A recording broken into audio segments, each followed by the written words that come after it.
সুপ্রিয় শিক্ষার্থী বন্ধুরা, জাকির বিসিএস স্পেশালে জুয়েল কিবরিয়া স্যারের বাংলা ক্লাসের পক্ষ থেকে তোমাদের সবাইকে শুভেচ্ছা জানাচ্ছি, স্বাগত জানাচ্ছি। আশা করি তোমরা আমার সাথে যুক্ত হয়ে পড়ছো।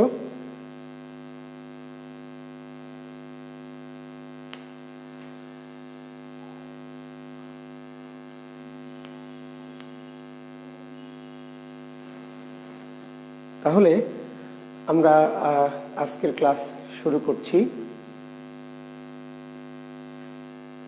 খুলে দাও।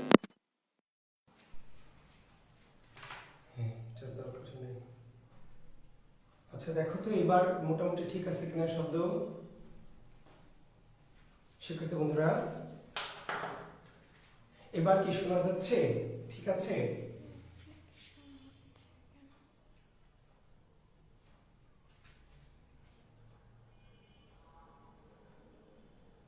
একটু এই জুমটা কমিয়ে দিবে। আচ্ছা, তাহলে আমরা ক্লাস শুরু করব নাকি? তোমরা সবাই রেডি হয়ে আছো তো? শুনতে পাচ্ছ আমাকে?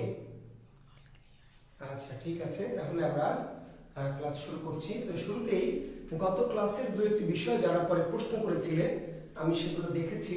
হয়তো সরাসরি ক্লাসে অনেক প্রশ্ন থেকে সবগুলো দেখতে পারি না, দেখতে গেলে ক্লাস যেতে হ্যাম্পার হবে। আমি পরবর্তীতে এগুলো আমি চেক আউট করেছি, করে যেগুলো আমার মনে হয়েছে সেগুলো নিয়ে অল্প একটু কিছু প্রশ্ন উত্তর একটু দিয়ে নিই। শিক্ষার্থী বন্ধুরা, গতদিন আমরা বলেছিলাম, একটু খেয়াল করো, যৌগিক স্বর কয়টি? দুইটি। মনে আছে কিনা তোমাদের? ও এবং কি ও। যৌগিক স্বর কয়টি? দুইটি, ও এবং ও। ঠিক আছে, কিন্তু যদি প্রশ্ন হয় যৌগিক স্বরধ্বনি কয়টি, তাহলে ঠিক আছে এটির উত্তর হচ্ছে 25টি।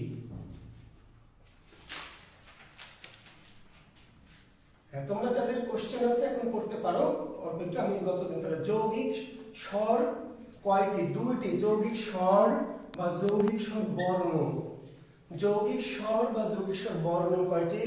দুইটি। কিন্তু যৌগিক স্বরধ্বনি কয়টি? 25টি। এখন প্রশ্ন হলো এই দুটোর মধ্যে পার্থক্য কি সেটি একটু নিশ্চয়ই বোঝা দরকার আছে। যে দুটি যৌগিক স্বর বর্ণমালার মধ্যে আছে, অর্থাৎ যে দুটি যৌগিক স্বর বর্ণের মধ্যে দেওয়া আছে সেই দুটি হচ্ছে যৌগিক স্বর বর্ণ, ও এবং ও। আর যৌগিক স্বরধ্বনি 25টি। এখন দেখো, আমরা বলেছিলাম যে বর্ণের উচ্চারিত রূপটি ধ্বনি, বর্ণের উচ্চারিত রূপটি ধ্বনি। তো বর্ণ যেখানে 11টি, সেখানে যৌগিক স্বরধ্বনি আবার 25টি। এটা আবার কেমনে, তাই না? এটা একটু আমি একটু ব্যাখ্যায় যাই তাহলে তোমাদের সঙ্গে। একটু দেখো যৌগিক স্বরধ্বনি জিনিসটা কি। শিক্ষার্থী বন্ধুরা, একটি শব্দ হচ্ছে যা। যা একটি শব্দ যেখানে একটা আ স্বর আছে, আ, এটা একটা আকার আ। এখন এর সাথে আমি একটা ও দিলাম, তাহলে একটা স্বর হচ্ছে আ আর একটা ও। এখন যখন আমি এটাকে উচ্চারণ করব তখন যা ও কিন্তু আমি বলতে পারছি না। তুমি বাড়ি যা ও, তাই কি বলবেন? বলছেন তুমি বাড়ি যাও, আও আও। আচ্ছা, এক্সাম কি হবে আজকে? কেন ডাউট করছেন ভাই? এক্সাম তো গতদিনই বলেছি, আপনারা অযথাই প্রশ্ন করবেন না। গতদিন বলেছি এক্সাম হবে 10টা 30 মিনিটে এক্সাম হবে, ঠিক আছে? আর এক্সাম 10টা 30 মিনিটে আপনাদের লিংক আসবে। হ্যাঁ, বলে নিই, ঠিক আছে, ধন্যবাদ। অর্থাৎ আমাদের গ্রুপে একটা দেয়া চলে আসবে লিংক, হ্যাঁ, যে বাংলা পরীক্ষা 1, বাংলা পরীক্ষা 1 যখন আসবে তখন আপনারা ওটাতে ক্লিক করলে একটা ফরম্যাট আসবে, সেখানে আপনার নাম, বিশ্ববিদ্যালয় আর মোবাইল নাম্বারটা ওখানে দিতে হবে। তাহলে প্রশ্ন আসবে। প্রশ্ন যখন আসবে, 1 নম্বর প্রশ্ন ক খ গ ঘ উত্তর দেওয়া আছে, মানে প্রশ্নগুলো দেওয়া আছে। আপনি যেটা টাচ করবেন সেটা উত্তর হিসেবে গৃহীত হয়ে যাবে। যারা দেননি কখনো প্রশ্ন, তাদের জন্য আমি আবার বলছি, আজকে 10টা 30 মিনিটে কিংবা তার হয়তো 2-3 মিনিট পর 5 মিনিটের মধ্যে, অর্থাৎ 10টা 30 থেকে 35-এর মধ্যে একটা লিঙ্ক চলে যাবে। ওখানে বাংলা পরীক্ষা 1, ব্যাকরণ পরীক্ষা কি 1, পরীক্ষা 1 এই নামে যাবে। তো যখনই যাবে আপনি ওটাতে ক্লিক করলে আগে আপনার একটা ছক আসবে, সেখানে নাম লিখতে হবে, নাম, বিশ্ববিদ্যালয় আসবে, যে বিশ্ববিদ্যালয়ের নাম, মোবাইল নাম্বার, এটা দেওয়ার পরে তখন আপনি নেক্সট করবেন, তখন আপনার কি হবে, প্রশ্নটা চলে আসবে। প্রশ্ন 1 2 3 করে আসবে এবং উত্তর আসবে। আপনি যেটা উত্তর সে তারপর কি করবেন, মাস্টার নিয়ে গিয়ে ক্লিক করবেন, তাহলে সেটা উত্তর হিসেবে লিখতে হয়ে যাবে। এইভাবে আপনি 1 2 3 করে 25টা প্রশ্ন আসবে। 25টা প্রশ্নে যেটা উত্তর মনে হবে তারপর আপনি একটু করে টাচ করবেন, উত্তর হবে। এবং 25টা পরীক্ষা যখন শেষ হবে প্রশ্ন, তখন নিচে কি ফিনিশ আছে, ফিনিশ, ফিনিশে আপনি যখন ক্লিক করবেন তখন আপনার পরীক্ষা শেষ হয়ে যাবে। ক্লিয়ার? তাহলে 3টি স্টেপ। প্রথমে যখনই আমরা 10টা 30 মিনিটের পর, 10টা 30 থেকে 35 মিনিটের মধ্যে যে কোনো সময় লিঙ্ক পাবেন পরীক্ষা 1 নামে, এক্সাম 1 বা পরীক্ষা 1, তখন ওটা এলে ওটা টাচ করলে, ওটা ক্লিক করলে আপনার আগে একটা কোশ্চেন দেবে, অর্থাৎ আপনার নাম, বিশ্ববিদ্যালয়ের মোবাইল নাম্বারটা চাইবে, আপনি এটা পুরো লিখে দিবেন। দেওয়ার পরে নেক্সট করলে প্রশ্নটা আসবে। প্রশ্নটা এলে আপনি যেটা উত্তর হবে, ঠিক আছে, ক খ গ ঘ ক খ গ ঘ উত্তর অপশনগুলি দেওয়া আছে। আপনি যখন উত্তরটা টাচ করবেন, যেটা টাচ করবেন, ঘ উত্তর তাহলে গয় টাচ করবেন, খ উত্তর তাহলে ক্ষয় টাচ করবেন, টাচ করলে উত্তরটা চলে যাবে। তারপর নেক্সট 2 চলে আসবে, 3, এইভাবে 25 নম্বর পর্যন্ত আসবে। 25 নম্বর উত্তর দেওয়া হয়ে গেল, তখন আপনি কি শেষের নিচে ফিনিশ লেখা আছে, ফিনিশে টাচ করবেন, তাহলে এটা আপনার কি, এটা চলে যাবে। তবে যে কোনো সময় এক্সাম দিতে পারবেন না, না, যে কোনো সময় দেওয়া যাবে না, কারণ এক্সাম যেহেতু পরে যদি দেয় তাহলে প্রশ্নটা আউট হয়ে যাবে। ক্লাস যে কোনো সময় করা যাবে, তবে এক্সাম যে কোনো সময় দেওয়া যাবে না। এক্সাম শুধু নির্দিষ্ট সময়ে, অর্থাৎ এই 10:30 থেকে 11টার মধ্যে কোশ্চেনটি থাকবে, তারপরে এটি অমিট হয়ে যাবে। পরীক্ষা যে কোনো সময় দেওয়া যাবে না, পরীক্ষা দিতে চাইলে একদম নির্দিষ্ট টাইমে পরীক্ষা দিতে হবে। আর ক্লাসটি যে কোনো সময় করতে পারবেন, ঠিক আছে। পরীক্ষা সব সময় দেওয়া যাবে না, কারণ পরীক্ষা একবার হয়ে গেলে সেই প্রশ্নটা কিন্তু কি বাইরে চলে যাবে, ফলে এটি আর উত্তর হিসাবে পরে আমরা নিব না। পরীক্ষাটা একদম এক্সাক্ট টাইমে দিতে হবে। তো ধন্যবাদ শিক্ষার্থী বন্ধুরা, আমি যেটা নিয়ে আলোচনা, পরীক্ষা নিয়ে আশা করছি আপনাদের ইয়ে হয়ে গেছে। তারপরে আমি ওই শেষে হয়তো আরেকবার একটু বলে দিব। তাহলে যৌগিক, আচ্ছা আমি যেটা আলোচনা করছিলাম, দেখেন শিক্ষার্থী বন্ধু, তাহলে আমরা বলেছিলাম যা একটা স্বর, ও একটা স্বর, এরা কি জোড়া লাগানো আছে, যুক্ত আছে? না, যা আ আলাদা, ও আলাদা। কিন্তু যখন আপনি উচ্চারণ করবেন, তখন দুটি স্বরকে আলাদা করে বলতে পারবেন না। আপনাকে বলতে হবে কি, দুটি যা ও না, কি বলতে হবে, যাও, আও, আও। অর্থাৎ আকার আর ও দুটো একসাথে উচ্চারিত হয়। তাহলে দুটি স্বরধ্বনি যদি একসাথে উচ্চারিত হয়, দুটি স্বরধ্বনি যদি একসাথে কি উচ্চারিত হয়, তাকে বলা হয় যৌগিক স্বরধ্বনি। বর্ণনা, যৌগিক স্বর বর্ণ মানে যেই দুটি বর্ণ যুক্ত অবস্থায় বর্ণমালার মধ্যে আছে, যুক্ত হয়ে বর্ণমালায় আছে, তার হলো যৌগিক স্বর বর্ণ। আর একাধিক স্বর যখন কাছাকাছি পাশাপাশি বসবে, যুক্ত অবস্থায় থাকবে না, কিন্তু উচ্চারণ করতে গেলে তাদের আলাদা করে উচ্চারণ করা যাবে না, তাদেরকে একই সাথে উচ্চারণ করতে হবে, তাদের নাম যৌগিক স্বর। আরেকটি উদাহরণ দিয়ে দেখেন, শব্দটি হচ্ছে, উদাহরণগুলি ভালো করে লক্ষ্য করবেন। দেখেন, আগে হচ্ছে এটা হলো ই, এটা হলো হ্রস্ব ই, এটা হলো প, এটা হলো উ। আমরা যখন উচ্চারণ করছি তখন কি ই আগে আসছে না, ই না, আমরা বলছি পিউ, পিউ, ইউ, ইউ। আপনি ইউ পাচ্ছেন কই, ই তো আগে, তারপরে প, তারপরে উ, কিন্তু আপনি কি ই প বলছেন, ই প বলছেন কি পিউ। তো এই যে ইউ আসছে, অর্থাৎ ই কারটা যদিও ও এর চেয়ে দূরে, কিন্তু দুজন কি হচ্ছে একই কাছে চলে আসছে, একজনকে ছাড়া আরেকজন উচ্চারিত হতে পারছে না। অর্থাৎ যখন দুটি স্বর একই সাথে উচ্চারিত হয়, সেই দুটি স্বরকে একসাথে বলা হয় যৌগিক স্বরধ্বনি। দেখেন কি সুই, তাহলে সু আর ই জোড়া লাগানো নাই, কিন্তু আমরা কিন্তু সু ই বলছি না, চলো আমরা সু ই, তাই কি বলছি উই, উই, সুই। একইভাবে পুই, থুই, রুই, চুই, জুই। একইভাবে যাও, তারপরে খা ও না, কিন্তু খা ও না, কি খাও, খাও। হাউস ওয়াইফ প্রশ্ন করেছি, তাহলে খাও, এটা হচ্ছে যে আ আর কি ও। তাহলে আ আর ও যখনই এই দুটো স্বর কিন্তু আমরা উচ্চারণ করছি কি একই সঙ্গে, আলাদা করে উচ্চারণ করা যাচ্ছে না। তাহলে এরকম করে দেখেন দয় রস্যই রস্যই, তাহলে ই আর দ আর রস্যই, কিন্তু উচ্চারণটা ই দয় না, কি দি ই। তাহলে এখানে ইকারটা কি করছে, ই এর সাথে যুক্ত হয়ে ই হচ্ছে ই দি নি। তাহলে আগে হলো ইকার, তারপরে ন, তারপর রস্যই, উচ্চারণটা কিন্তু ই ন রস্যই নাকি নি ই।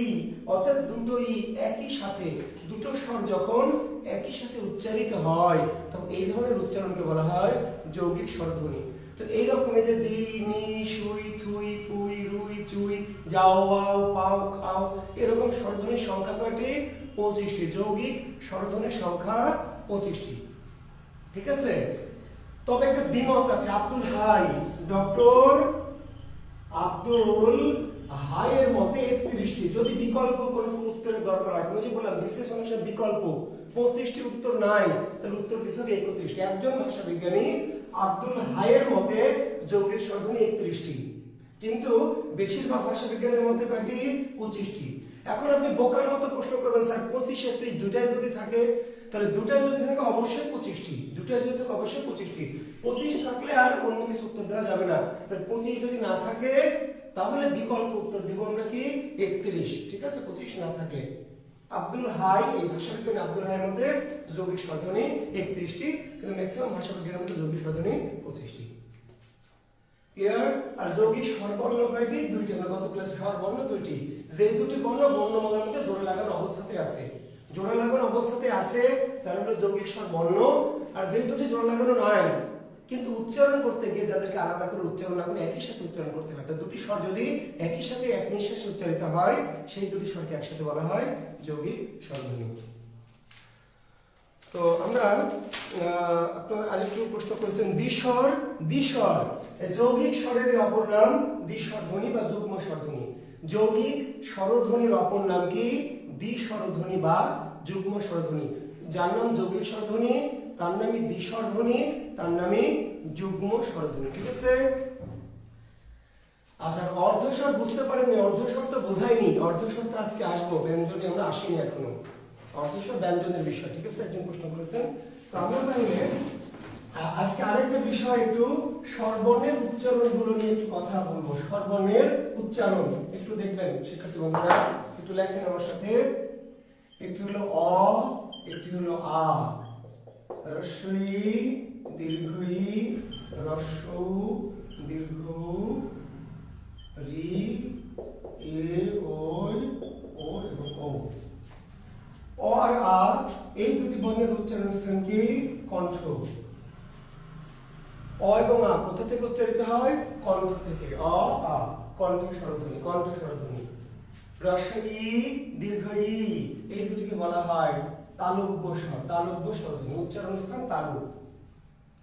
তাহলে স্বরগুলির উচ্চারণ স্থানটা আমরা একটু জেনে রাখি, যদি এই প্রশ্ন বেশি একটা হয়নি কিন্তু যদি আসে কখনো, তাহলে স্বর অ এবং আ এই দুটি উচ্চারণ কোথায়, কণ্ঠ, এই জন্য কণ্ঠধ্বনি। হ্রস্ব ই আর দীর্ঘ ই এই দুটি বর্ণের উচ্চারণ কোথায়, তালু, তালব্য। হ্রস্ব উ এবং দীর্ঘ উ ওষ্ঠ, হ্রস্ব উ এবং কি দীর্ঘ উ, এটা ওষ্ঠধ্বনি বলছে। রি এটা হলো ওই যে পশ্চাৎ দন্তমূলীয়, রি পশ্চাৎ দন্তমূলীয় বা কোনো বই লেখা আছে মূর্ধন্য, রি কে বলা হয় পশ্চাৎ দন্তমূলীয় বা মূর্ধন্য। ওই আর ও কে বলা হয় কণ্ঠ তালব্য, কণ্ঠ তালব্য ধ্বনি। আর ও আর ও কে বলা হয়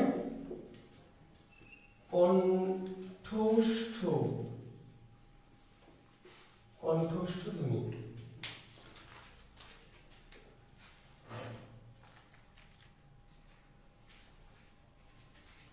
অ কি সব বর্ণের সাথে লুকিয়ে আছে, কে প্রশ্ন করেছে?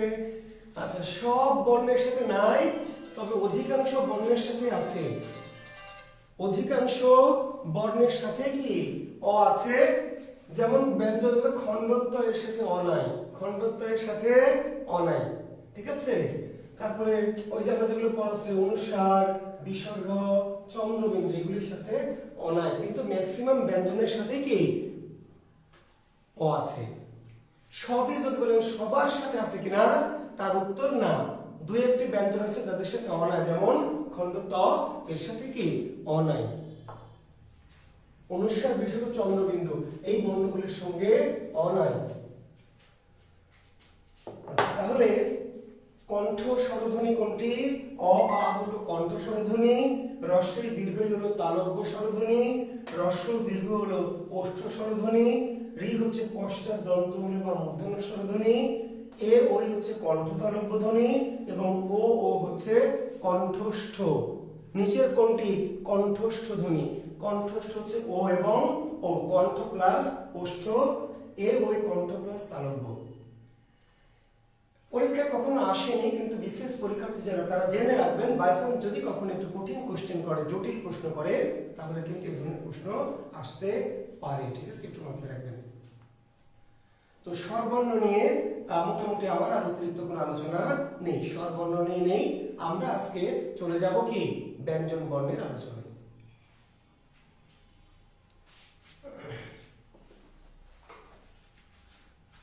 আশা করছি এটা আপনারা সবাই লিখতে পেরেছেন।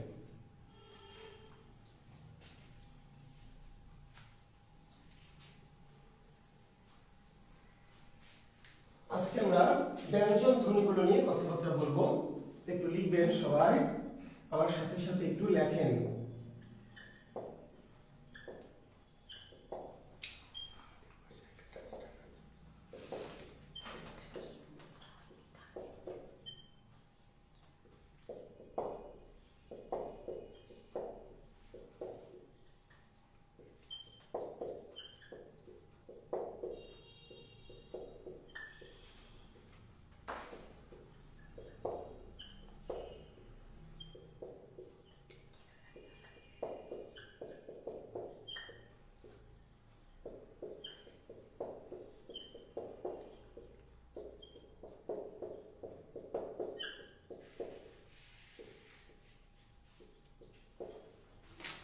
হ্যাঁ, একটু দ্রুত ব্যঞ্জনগুলি এইভাবে একটু লিখে ফেলেন।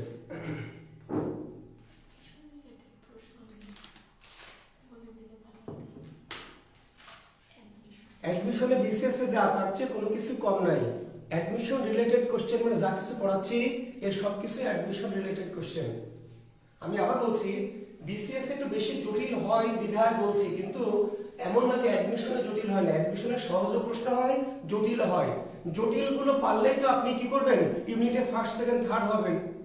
আর যদি আপনি মনে করেন স্যার জটিল, আমি অ্যাডমিশনের কোশ্চেন কিছু সহজ কিছু কঠিন, বিসিএস এর কোশ্চেন একটু বেশিরভাগ কঠিন হয়, অ্যাডমিশনের কোশ্চেন সহজের সাথে কঠিন মিশে থাকে।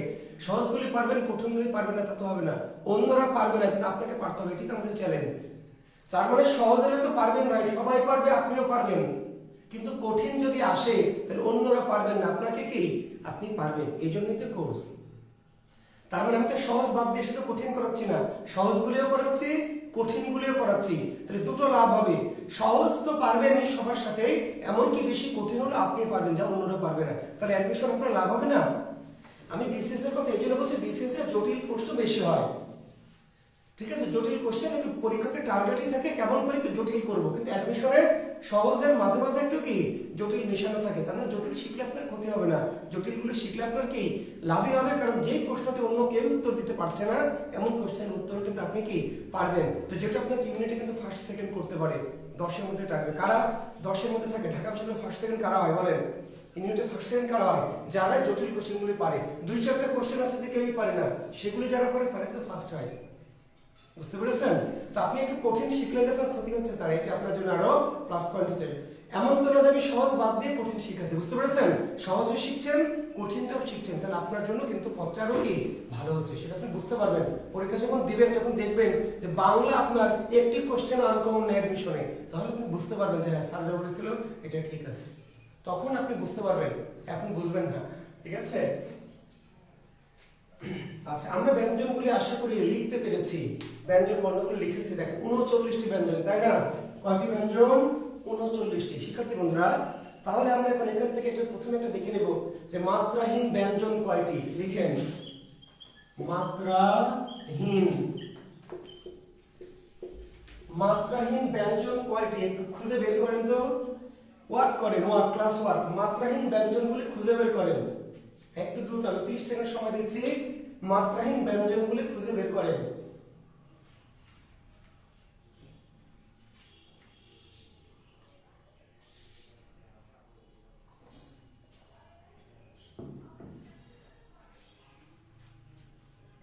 বের করতে পেরেছেন? আচ্ছা, না বের করতে পারলে একটু মিলিয়ে নেন, বের করলে একটু আমার সাথে মিলিয়ে নেন। এই যে দেখেন আর মাত্রাহীন, মাত্রাহীন মানে কতদিন বললাম যাদের উপর কোনোভাবে কোথাও মাত্রা দেওয়া যাবে না। আর এই যে নিচে এসে দেখেন খণ্ডত্ব, অনুস্বার, বিসর্গ এবং চন্দ্রবিন্দু। তাহলে এই 6টি ব্যঞ্জন হচ্ছে মাত্রাহীন। তাহলে মাত্রাহীন ব্যঞ্জন কয়টি? মাত্রাহীন ব্যঞ্জন হচ্ছে 6টি। গতদিন আমরা মাত্রাহীন স্বর দিয়েছিলাম কয়টি? 4টি। তাহলে মাত্রাহীন বর্ণ কয়টি? 10টি। একটু সবটা পালে লিখে ফেলবেন। মাত্রাহীন ব্যঞ্জনের সংখ্যা কয়টি? 6টি। কি কি? উ, ইউ, খণ্ডত, অনুস্বার, বিসর্গ এবং কি চন্দ্রবিন্দু। মাত্রাহীন ব্যঞ্জন 6টি। গত ক্লাসে আমরা করেছিলাম মাত্রাহীন স্বর কয়টি? 4টি। তাহলে যদি বল মাত্রাহীন বর্ণ কয়টি? মাত্রাহীন বর্ণ, তার উত্তর কি? 10টি। তাহলে প্রশ্নটি কিন্তু এখানে ভেরিয়েশন হবে, যদি না বোঝেন তাহলে উত্তর কিন্তু ভুল হয়ে যাবে। যদি স্বর বলে মাত্রাহীন স্বর তাহলে 4টি, মাত্রাহীন ব্যঞ্জন তাহলে উত্তর কি? 6টি। আর মাত্রাহীন বর্ণ কয়টি? তার উত্তর স্বর প্লাস ব্যঞ্জন, তাহলে মাত্রাহীন বর্ণ 10টি। দেখেন অর্ধমাত্রা, গতদিন আমরা অর্ধমাত্রার স্বর একটা পেয়েছিলাম, অর্ধমাত্রার স্বর পেয়েছিলাম একটা। আজকে অর্ধমাত্রার ব্যঞ্জনগুলি খুঁজবেন, একটু আপনাদের ক্লাস ওয়ার্ক দিচ্ছি। অর্থাৎ অর্ধমাত্রার ব্যঞ্জন, যেমন আমি একটু নমুনা দিচ্ছি, একটু খ একটা অর্ধমাত্রা, এটাকে একটু আপনি গোল করে নেন। এইভাবে অর্ধমাত্রার ব্যঞ্জনগুলি একটু গোল করে চিহ্নিত করেন আপনাদের খাতায়, আমি দেখব। অর্ধমাত্রার ব্যঞ্জনগুলিকে আপনি একটু গোল গোল করে, কয়টি আমি শুনতে চাচ্ছি না, গোল করে করে কি করবেন? একটু চিহ্ন দেবেন, আমি দেখতে চাই যে আপনি কয়টি বের করতে পারেন। অর্ধমাত্রার ব্যঞ্জনগুলিকে একটু চিহ্নিত করে ফেলেন।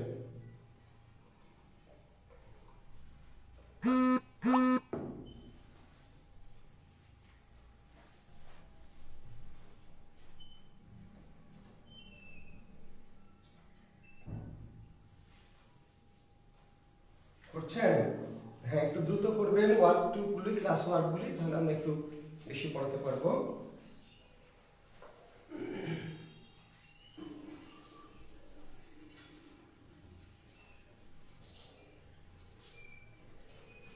অর্ধমাত্রার ব্যঞ্জনগুলি কোনগুলি আপনি যদি চিনতে পারেন তাহলে সেগুলিকে একটু গোল গোল করে চিহ্ন করে ফেলেন, যাতে আমরা পরে যখন আমি বলে দেবো উত্তরগুলি আমরা একটু মিলিয়ে দেখতে চাই। ঠিক আছে? যে আপনারা কি কোনটুকু বোঝেন আর কোনটুকু বোঝেন না, এভাবে ধরা পড়লে মনে থাকবে বেশি দিন। আচ্ছা, তাহলে আমি এবার দেখছি। তাহলে প্রথমে আমরা কি দিয়েছি? খ অর্ধমাত্রা, তারপরে কি গ অর্ধমাত্রা, তারপরে এই লাইনে আছে কোনটা? নাই। কেউ কেউ দেখেন ঝ, যদি কেউ ভুল করে থাকেন, যদি করে থাকেন তাহলে তিনি ভুল করেছেন। ঝকে অনেকে অর্ধমাত্রার মতো মনে করে, কিন্তু ঝ অর্ধমাত্রা নয়। সেক্ষেত্রে বন্ধুরা জেনে রাখেন যে অর্ধমাত্রা মানে শুধু কি পেছনে, কিন্তু ঝ কিন্তু এরকম না। ঝয়ের কি সামনেও মাত্রা আছে। এই যে সামনে মাত্রা আছে ফলে এটিকে অর্ধমাত্রা বলা যাবে না, কাজে বিভ্রান্ত হওয়ার সুযোগ নেই। অর্ধমাত্রা মানে বর্ণের শুধু কি? শুধু পিছনে, শুধু পিছনে মাত্রা, সামনে একটু মাত্রা থাকবে না। যেহেতু ঝয়ের সামনে মাত্রা আছে, যদিও মাঝে একটু ফাঁকা আছে, কিন্তু ফাঁকা থাকলেও সামনে যেহেতু মাত্রা আছে শুরুতে, কাজে এটাকে অর্ধমাত্রা বলা যাবে না। ক্লিয়ার? তাহলে আমরা যদি নিচের কোনটি অর্ধমাত্রা বা কোনটি অর্ধমাত্রা নয়, তাহলে ঝ কিন্তু অর্ধমাত্রা নয়। ঠিক আছে? আচ্ছা, তাহলে পরের অর্ধমাত্রা কোনটি? এই যে মূর্ধন্য ন, তারপরে থ, তারপরে ধ, তারপরে প, তারপরে তালব্য স। আর আছে কোনটা আপনাদের রাডারে ধরা পড়ছে কোনটা? এর বাইরে অর্ধমাত্রা।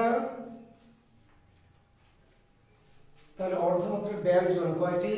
দেখেন 1 2 3 4 5 6 7। তাহলে অর্ধমাত্রার ব্যঞ্জন কয়টি? 7টি। অর্ধমাত্রার স্বর কয়টি?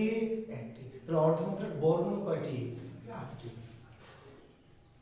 অর্ধমাত্রার বর্ণ হচ্ছে 8টি। ঠিক আছে? অর্ধমাত্রার বর্ণ 8টি। ক্লিয়ার কথাগুলি? আচ্ছা, এখন পরীক্ষক চালাকি করতে পারে। কেমনে চালাকি করতে পারে জানেন? পরীক্ষক কিভাবে চালাকি করতে পারে? যে ক বর্গে মাত্রাহীন বর্ণ কয়টি? ক বর্গে জানেন ক বর্গ মাত্রাহীন কয়টি? সরি মাত্রাহীন একটি। ক বর্গে মাত্রাহীন কয়টি? একটি। ক বর্গে অর্ধমাত্রা কয়টি? দুটি। প্রশ্ন যখন মডারেট করবে, প্রশ্ন যখন গভীরে যাবে, প্রশ্ন যখন আপনার সাথে মনে করবে পরীক্ষক যে আপনার সাথে একটা কি চালাকি করবে, তাহলে এই ক বর্গে মাত্রাহীন, ক বর্গে মাত্রাহীন একটি ও। ক বর্গে অর্ধমাত্রা কয়টি? খ এবং কি গ। চ বর্গে অর্ধমাত্রা নাই, চ বর্গে কোনো অর্ধমাত্রা নাই, চ বর্গে মাত্রাহীন একটি ইউ, তাই না? তো আমরা টোটালটা জানছি, পাশাপাশি বর্গের আকারে মনে রাখবেন। এটার নাম হলো ক বর্গ। কি বর্গ? ক বর্গ। এটার নাম কি? চ বর্গ। এটার নাম ট বর্গ। এটার নাম ত বর্গ। এটার নাম কি? ক বর্গ। নিশ্চয়ই আপনারা জানেন যে বাংলা বর্ণমালায়, ঠিক আছে, এরকম করে এটা ক বর্গ, ক খ গ ঘ ঙ। কোন বর্গের বর্ণ? ক বর্গ। তাহলে ক বর্গ, চ বর্গ, ট বর্গ, ত বর্গ এবং কি প বর্গ। তোমরা সেখানে আবার আসবো, আমি এটা শেষ করি। তাহলে এখন পূর্ণ মাত্রা, পূর্ণ মাত্রা স্বর কতদিন আমরা দিয়েছিলাম? কয়টি? 6টি। পূর্ণ মাত্রা স্বর হচ্ছে 6টি। তাহলে পূর্ণ মাত্রা ব্যঞ্জন কয়টি? তার মানে কি গুনবো না একটা ইকুয়েশন আছে এখানে, 6 আর সাথে কয়টি? 13টি। 6 আর সাথে 13, তাহলে মোট ব্যঞ্জন 39টি, তাই না?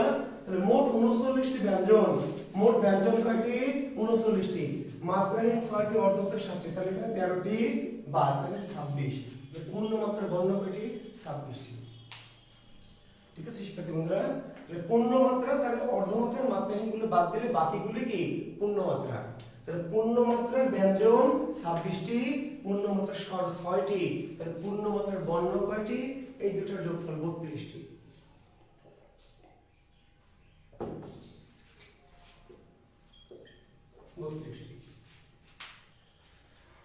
তাহলে এটা কিন্তু অ্যাডমিশনে অবশ্যই প্রায় আসে, অ্যাডমিশনে নানান বিশ্ববিদ্যালয়ে ব্যাংকের পরীক্ষায় আসে, নিবন্ধনে আসে, বিসিএস এও আসতে পারে, যদি এই সবটা বিসিএস একটু কম আসে। মাত্রাহীন অর্ধমাত্রা মূলত ব্যাংক, প্রাইমারি, নিবন্ধন, অ্যাডমিশনে বেশি আসে। তারপর আমি জানিয়ে রাখলাম। তো আমার কথা হচ্ছে প্রশ্নটি কিন্তু নানানভাবে করবে, তাহলে আপনি কিন্তু বিভ্রান্ত হবেন না। আমি একবার রিপিট করি, তাহলে মাত্রাহীন, শোনেন ভালো করে, মাত্রাহীন ব্যঞ্জন কয়টি? 6টি। মাত্রাহীন ব্যঞ্জন 6টি। মাত্রাহীন স্বর কয়টি? 4টি। মাত্রাহীন বর্ণ কয়টি? 10টি। যদি বলো অর্ধমাত্রার ব্যঞ্জন কয়টি? 7টি। অর্ধমাত্রার স্বর কয়টি? 1টি। অর্ধমাত্রার বর্ণ কয়টি? পূর্ণমাত্রার ব্যঞ্জনের সংখ্যা 26টি। পূর্ণমাত্রার স্বর 6টি। পূর্ণমাত্রার বর্ণ 32টি। ক্লিয়ার? তাহলে আমি এটুকু মুছে দিচ্ছি, ঠিক আছে?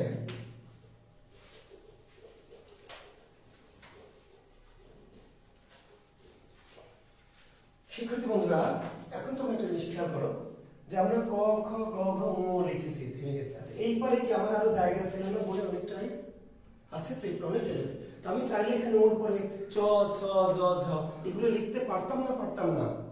এই নিশ্চয়ই আমি চ ছ জ ঝ লিখতে পারতাম, কিন্তু লেখা যাবে না। মনে রাখবে যে বাংলা ব্যঞ্জন বর্ণগুলি 5টির বেশি একসাথে দেওয়া যাবে। কেন দেওয়া যাবে? আগে বলেছি এটা একটা ক পরিবার, এটা হলো একটা ক পরিবার। এখানে যদি তুমি চ ছ দাও তাহলে হবে না, কারণ চ ছ তো ক পরিবারের না। আমার পরিবারে কি অন্য কেউ এসে রাতে ঘুমাবে? আমি কি সেটা দিব? আমার পরিবারে আমার, তার মানে ক পরিবার। চ ছ কোন পরিবারের? এটা আরেকটা পরিবার, নাম চ পরিবার। এটা হলো পরিবারের নেতা ক, এটা হলো ক এর পরিবার, এটা হলো চ এর পরিবার, এটা ট এর পরিবার, এটা ত এর পরিবার, এটা হলো প এর পরিবার। এই পরিবারগুলোকে বলা হয় বর্গ। কি বলা হয়? বর্গ। ক পরিবার স পরিবার না বলে ব্যাকরণ বলছে ক বর্গ, চ বর্গ, ট বর্গ, ত বর্গ, প বর্গ। বাংলা বর্ণমালায় বর্গ কয়টি? 5টি। বর্গের সংখ্যা 5টি। বর্গগুলোর নাম কি? বর্গগুলোর নাম হলো ক, চ, ট, ত, প। বাংলা বর্ণমালায় বর্গ কয়টি? বর্গ হচ্ছে 5টি। বর্গগুলোর নাম কি? ক, চ, ট, ত, প। ক বর্গ, চ বর্গ, ট বর্গ, ত বর্গ এবং প বর্গ। আচ্ছা এখন দেখেন, ক থেকে প পর্যন্ত কয়টা বর্ণ শিক্ষার্থী বন্ধুরা? 5টা। ক থেকে উ কয়টা? 5টা। উ থেকে ইউ কয়টা? ম কয়টা? 5টা। প থেকে ম কয়টা? 5টা। দেখুন বাংলা বর্ণমালায় এই বর্ণগুলির স্টাইল একটা বর্গের মতো, বর্গাকার।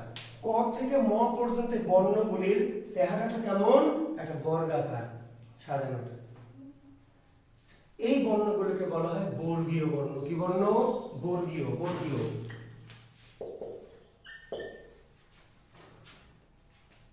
ক থেকে ম পর্যন্ত এই 25টি বর্ণকে বলা হয়,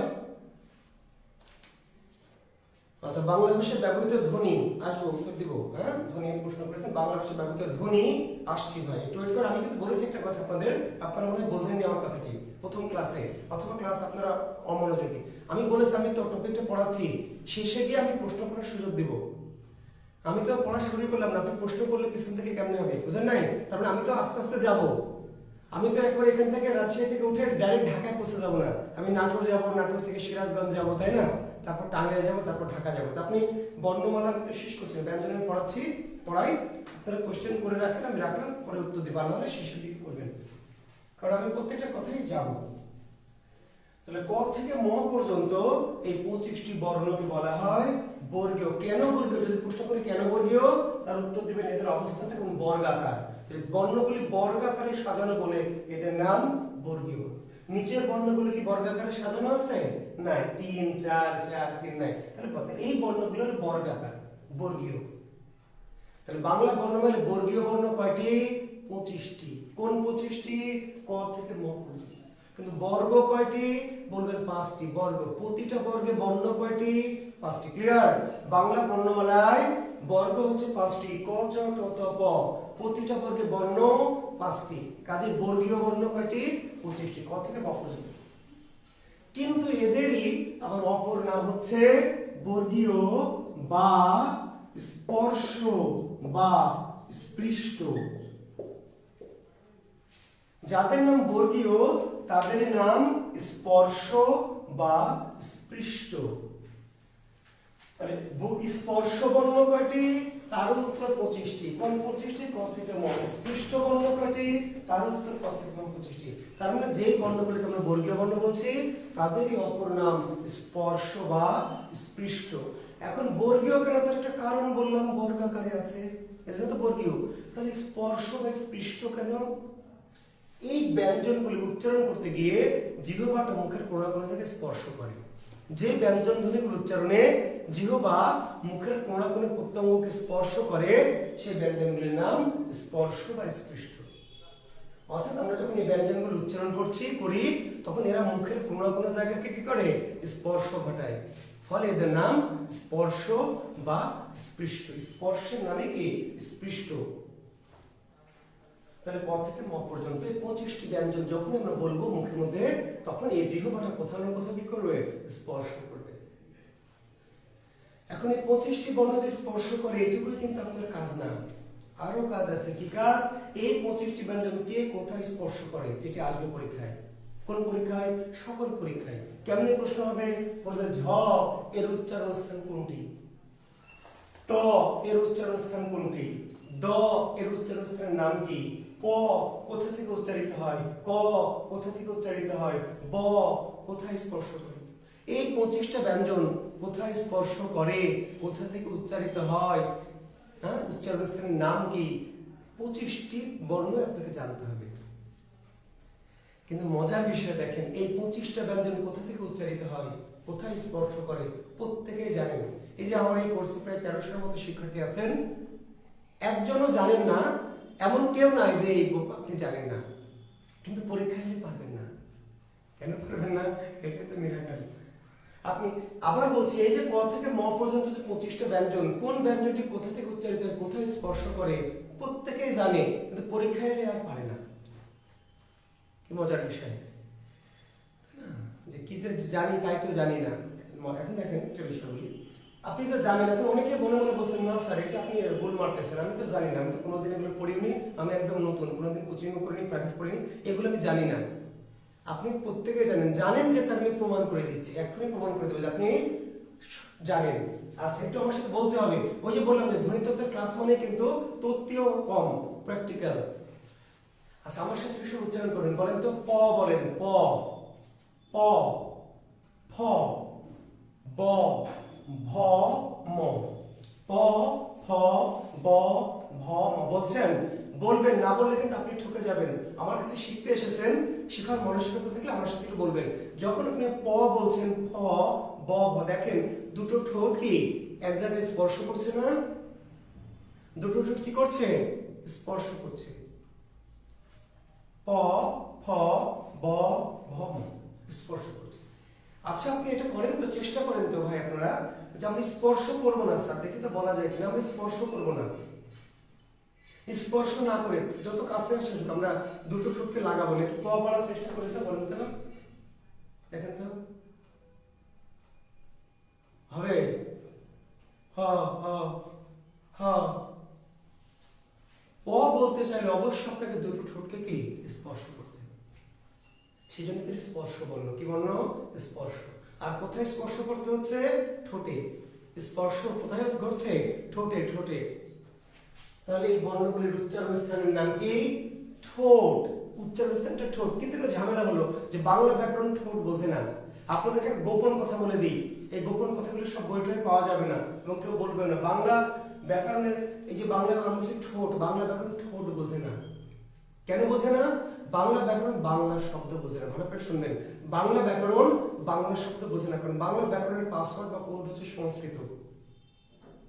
বুঝতে পারলেন? আপনি যখন একটা ইমেইল খুলবেন তখন কি বাংলা বর্ণ দিয়ে খোলা যাচ্ছে? কেন খোলা যাচ্ছে না? কারণ ইমেলের এগুলো কি ইংরেজিতে। আমি বাংলা টিচার, তো ইংরেজিতে ইমেল খুলছি কেন?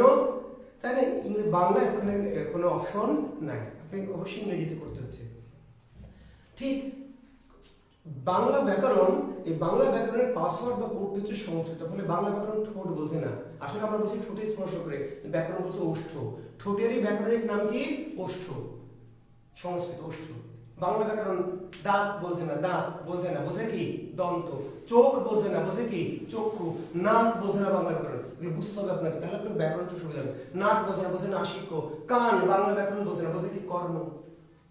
হাত বোঝে না, বোঝে হস্ত। গা বোঝে না, বোঝে গাত্র। মাথা বোঝে না, বোঝে কি? মস্তক। পাঁচ বোঝে না, বোঝে পঞ্চম। ছয় বোঝে না, বোঝে কি? সর্বষষ্ঠ। বাংলা ব্যাকরণ বাংলা শব্দ ভালো বোঝে না, বাংলা ব্যাকরণ বোঝে তৎসম সংস্কৃত শব্দ। ফলে এই যে প ফ ব ভ ম ঠোঁটে স্পর্শ করে, কিন্তু আমরা এই বর্ণগুলোর নাম ব্যাকরণ দিয়েছে কি? ওষ্ঠ। কি দিয়েছে? ওষ্ঠ। তাহলে প ফ ব ভ ম কোথায় স্পর্শ করে? ওষ্ঠে। কোথা থেকে উচ্চারিত হয়? ওষ্ঠ। বর্ণগুলির নাম কি? ওষ্ঠ বর্ণ। আরেকটু যদি কঠিন করে প্রশ্ন দিই, তাহলে বলবে যে কোন কোন প্রত্যঙ্গের সাহায্যে উচ্চারিত হয়? ভালো করে শুনে নেন, কোন কোন প্রত্যঙ্গের সাহায্যে? প বা ফ বা ব বা ভ কোন কোন প্রত্যঙ্গের সাহায্যে উচ্চারিত হয়? প্রত্যঙ্গ, তাহলে কোন কোন প্রত্যঙ্গের সাহায্যে? এই দুটো ঠোঁট। কিন্তু যে ব্যাকরণ ঠোঁট যে বোঝে না, দুটো ঠোঁটের নাম আবার ওষ্ঠ না, একটা ঠোঁটের নাম ওষ্ঠ আর একটা ঠোঁটের নাম অধর। বুঝতে পারলেন? তাহলে প ফ ব ভ ম কার কার সাহায্যে, কোন কোন প্রত্যঙ্গের সাহায্যে উচ্চারিত হয়? তার উত্তর হলো ওষ্ঠ প্লাস কি? অধর। ওষ্ঠ প্লাস অধর। তাহলে এমনও তো প্রশ্ন করতে পারে, ওষ্ঠ ও অধরের সাহায্যে নিচের কোন ধ্বনিটি উচ্চারিত হয়? তাহলে প ফ ব ভ ম এই ব্যঞ্জনগুলো উচ্চারিত হয় কার সাহায্যে? ওষ্ঠ এবং অধরের সাহায্যে। কিন্তু স্পর্শ করে কোথায়? ওষ্ঠে। উচ্চারণ স্থানের নাম কি? ওষ্ঠ। কোথা থেকে উচ্চারিত হয়? ওষ্ঠ। কিন্তু কার কার সাহায্যে? ওষ্ঠ প্লাস অধর। ঠিক আছে? একটু আপনি উপরে যান, দেখেন, বলেন তো ক বলেন, ক একটু সবাই বলেন, বলেন ক, খ, গ, ঘ, ক। দেখেন তো দুটো ঠোঁটকে কি স্পর্শ করছে? দুটো ঠোঁটে কি স্পর্শ করছে? দেখেন তো, একটু স্পর্শ করে বলেন তো, দুটো ঠোঁটকে স্পর্শ করে ক বলেন তো। বলা যাবে না। তার মানে আমরা যা খুশি তাই করে কিন্তু বর্ণ বলতে পারি না, মনে করি যে যেমন খুশি তেমন, বিষয়টা তেমন না। তাহলে ক, খ ঠোঁটের কোনো স্পর্শ নাই, তাহলে স্পর্শটা কোথায় ঘটছে সেটি তো প্রশ্ন। ক খ তো ঠোঁটে বুঝলাম যে ঠোঁটে স্পর্শ নাই, তাহলে ক, খ, গ, ঘ কোথায় স্পর্শ করছে? এইদিকে কোথাও না, একেবারে এই যে দেখেন আমার যে উঁচা হয়ে আছে এই জায়গাটা, ছেলেদের উঁচা থাকে, এটা কণ্ঠ, কণ্ঠমণি, অ্যাডামস অ্যাপেল, ইংরেজিতে বলা হয় অ্যাডামস অ্যাপেল। আদম যে আপেল বা গন্ধক ফল খেয়েছিল, গন্ধম, সেটা খেয়ে সে কি করেছিল? মানে উগলে ফেলেছিল, কিন্তু গলা পর্যন্ত তার রিয়াকশনটা গিয়েছিল, এটা বন্ধন অ্যাডাম সার্কেল কণ্ঠমণি। তো এই জায়গায় কণ্ঠ থেকে ক, ডাইরেক্ট এখান থেকে, এইদিকে কোনো এর কাজ নাই, ডাইরেক্ট এখান থেকে ক, খ, গ, ঘ, ঙ। তাহলে ক, খ, গ, ঘ, ঙ কোথা থেকে উচ্চারিত হয়? কণ্ঠ থেকে। উচ্চারণ স্থানের নাম কি? কণ্ঠ। স্পর্শ স্থানের নাম কি? কণ্ঠ। বর্ণগুলোর নাম কি? কণ্ঠ। কার কার সাহায্যে? কার কার সাহায্যে? তাহলে উত্তর হচ্ছে কণ্ঠ প্লাস জিহ্বা মূল। জিহ্বা মূল, জিহ্বা মূল অর্থাৎ কণ্ঠের কাছে আমাদের জিহ্বার যে গোড়া, দেখেন আমাদের জিহ্বা বাইরে আছে না, দাঁতের কাছে আছে, তো এটা হলো অগ্র জিহ্বা, এর গোড়া কোথায়? এই কণ্ঠের কাছে। তাহলে ক, খ, গ, ঘ, ঙ কোথায় স্পর্শ করে? কণ্ঠে। কোথা থেকে উচ্চারিত হয়? কণ্ঠ। স্পর্শ স্থানের নাম কণ্ঠ। কার কার সাহায্যে বা কোন কোন প্রত্যঙ্গের সাহায্যে? তার উত্তর হচ্ছে কণ্ঠ প্লাস জিহ্বা মূল বা জিহ্বার গোড়া। তো এর ফলে কোন কোন বইয়ে এই বর্ণগুলোকে জিহ্বা মূলীয় বর্ণ দেওয়া আছে। কোন কোন বইয়ে কণ্ঠ বর্ণ না বলে বলা হয়েছে কি জিহ্বা মূলীয় বর্ণ। তাহলে পরীক্ষায় যদি আসে নিচের কোনটি জিহ্বা মূলীয় বর্ণ, তাহলে যেগুলির নাম কণ্ঠ বর্ণ সেগুলির অপর নাম জিহ্বা মূলীয় বর্ণ। কণ্ঠ বর্ণ কোনগুলি? ক, খ, গ, ঘ, ঙ। জিহ্বা মূলীয় বর্ণ কোনগুলি? ক, খ, গ, ঘ। ঠিক আছে? তাহলে কণ্ঠ বর্ণ মানে কি জিহ্বা মূলীয় বর্ণ, কিন্তু উচ্চারণের স্থান কি? বলবেন কণ্ঠ। কোথা থেকে উচ্চারিত হয়? কণ্ঠ। স্পর্শ করে কোথায়? কণ্ঠে। কার কার সাহায্যে? কণ্ঠ প্লাস জিহ্বা মূল। আশা করছি আপনারা বুঝতে পারছেন। এবার আমরা নিচে চলে আসি, দেখেন উচ্চারণ করেন আমার সাথে একটু।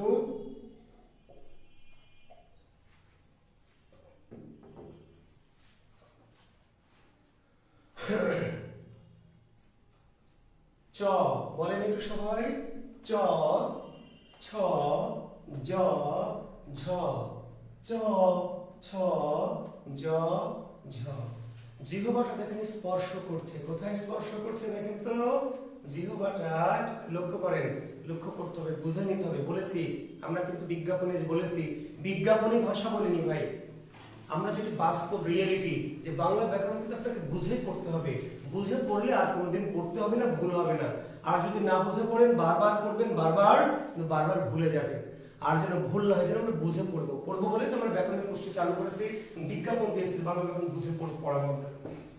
তো বুঝে না নিলে কিন্তু বিপক্ষে পড়বেন, আবার আগের মতোই ভুলে যাবেন। তাহলে আমরা বলছি চ, যখন বলছি চ, ছ, জ, ঝ, তখন আমাদের জিহ্বাটা কি করছে জানেন? আমাদের জিহ্বাটা গিয়ে আমাদের যে উপরে তালু আছে, কি আছে? তালু, সেখানে স্পর্শ করছে। এই যে জিহ্বাটা উঠে গিয়ে কি করছে? তালু থেকে স্পর্শ করছে।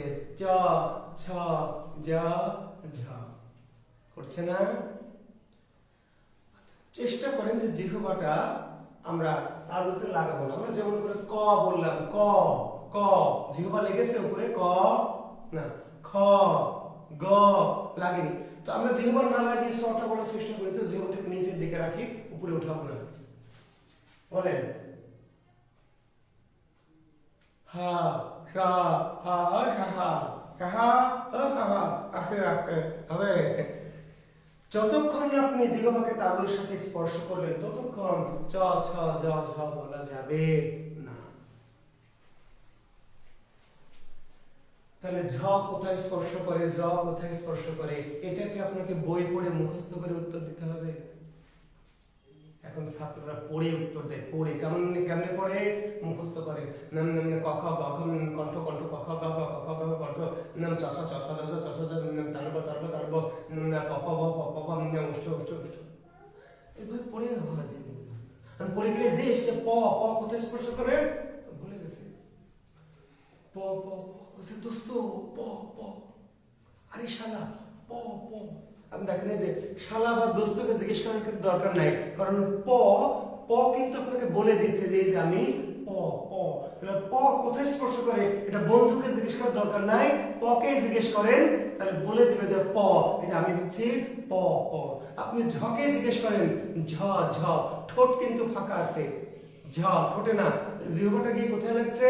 তালুতে, ঝ ঝ ঝ ঝ ঝ। তাহলে কোথায় স্পর্শ করে? তালু। কোথায় স্পর্শ করে? তালু। উচ্চারণের নাম কি? তালু। কোথা থেকে উচ্চারিত হয় তালু?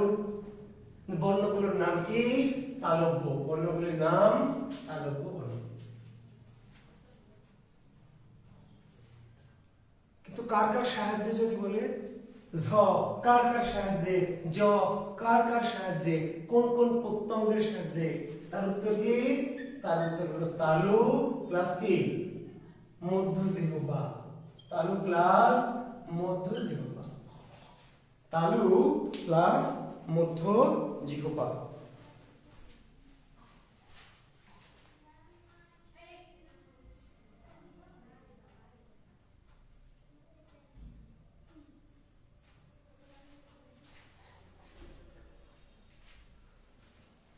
তালু প্লাস কি? মধ্য জিহ্বা। কিংবা মধ্য না থেকে শুধু জিহ্বা থাকতে পারে, তালু ও জিহ্বা। কিন্তু জিহ্বার মধ্য অংশটা চ ছ জ ঝ, জিহ্বাটা উঠে গিয়ে কি জিহ্বার মাঝের অংশটা তালুর সাথে স্পর্শ করছে। তাহলে বর্ণগুলির নাম তালু। এবার দেখেন, আচ্ছা একটু নিচে আসেন, দেখেন তো, বলেন তো ত, এটা পরে আসছে বিশেষ একটা কারণে। বলেন ত, বলেন ত। ত থ দ ধ, একটু বলেন ত থ দ ধ। জিহ্বাটা স্পর্শ করছে না? কোথায় স্পর্শ করছে? দাঁতে। এমনি বোঝাচ্ছে দাঁতে। ত থ দাঁত। এখন ধরেন সামনের উপরের দাঁত নাই, ভেঙে গেছে কোনো কারণে, পড়ে গিয়েছিলেন, দাঁত ভেঙে গেছে। কিংবা বয়স্ক বৃদ্ধ মানুষ যাদের সামনের দাঁতগুলি নাই, দেখবেন এই ত থ দ ধ ভালো করে বলতে পারে।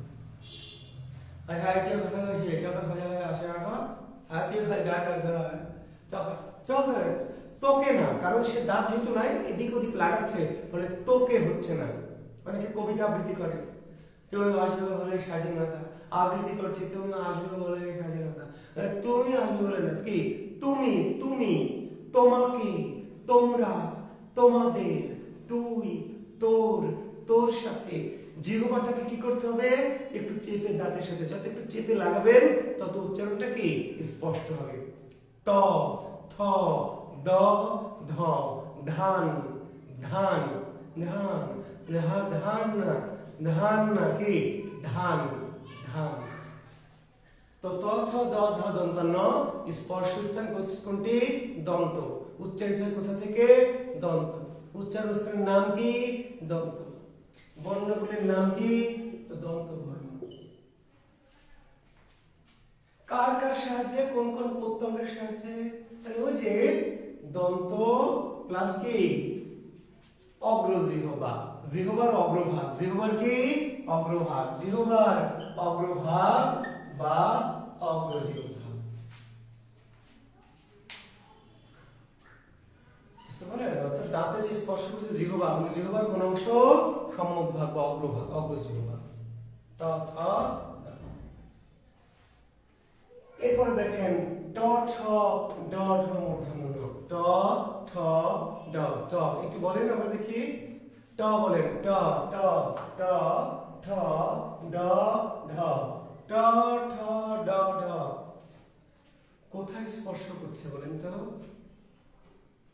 চেষ্টা করেন বলেন, কোথায় স্পর্শ করছে? ট ঠ ড ঢ। তালুতে না, তালুতে না। চ ছ, আচ্ছা চ ছ যেখানে, ট ঠ কি সেখানেই? দেখেন তো, চ ছ জ ঝ যেখানে স্পর্শ করছে, ট ঠ ড ঢ কি সেখানে স্পর্শ করছে? না, একটু সামনের দিকে, একটু তালু হলো সোজা উপরে, আর ট ঠ ড একটু তালু থেকে একটু সামনে, দাঁতের গোড়ার পিছনে। দাঁতের গোড়া, আমাদের দাঁত যতটুকু দেখা যাচ্ছে এর নিচে কিন্তু কি আরো আছে। গাছ যতটুকু দেখা যায় নিচে আরো কি থাকে অনেক অংশ। দাঁতের নিচে আছে নাম দন্ত মূল, দন্ত মূল, দাঁতের গোড়া। তো ট ঠ ড ঢ, ট ঠ ড ঢ তালু না, আসলে চ ছ জ ঝ তালুতে, আর তালুর সামনের অংশ হচ্ছে দাঁতের মূল, দাঁতের শিকড়। তাহলে এই যে ট ঠ ড ঢ মূর্ধন্য কোথায় স্পর্শ করে? দন্তমূলের পিছনে। দন্তমূলের কি পিছনে। ব্যাকরণ বলে সেটা পশ্চাৎ দন্তমূল। কি বলেছে যে ব্যাকরণ যে পিছন বোঝে না, পিছন বোঝে না, বোঝে পশ্চাৎ। দাঁত বোঝে না, বোঝে দন্ত। গোড়া বোঝে না, বোঝে মূল।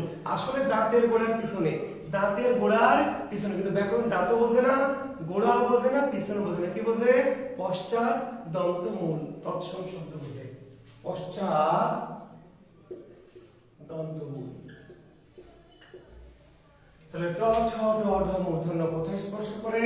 পশ্চাৎ দন্তমূলে। স্পর্শস্থানের নাম কি? পশ্চাৎ দন্তমূল। উচ্চারণস্থানের নাম কি? পশ্চাৎ দন্তমূল।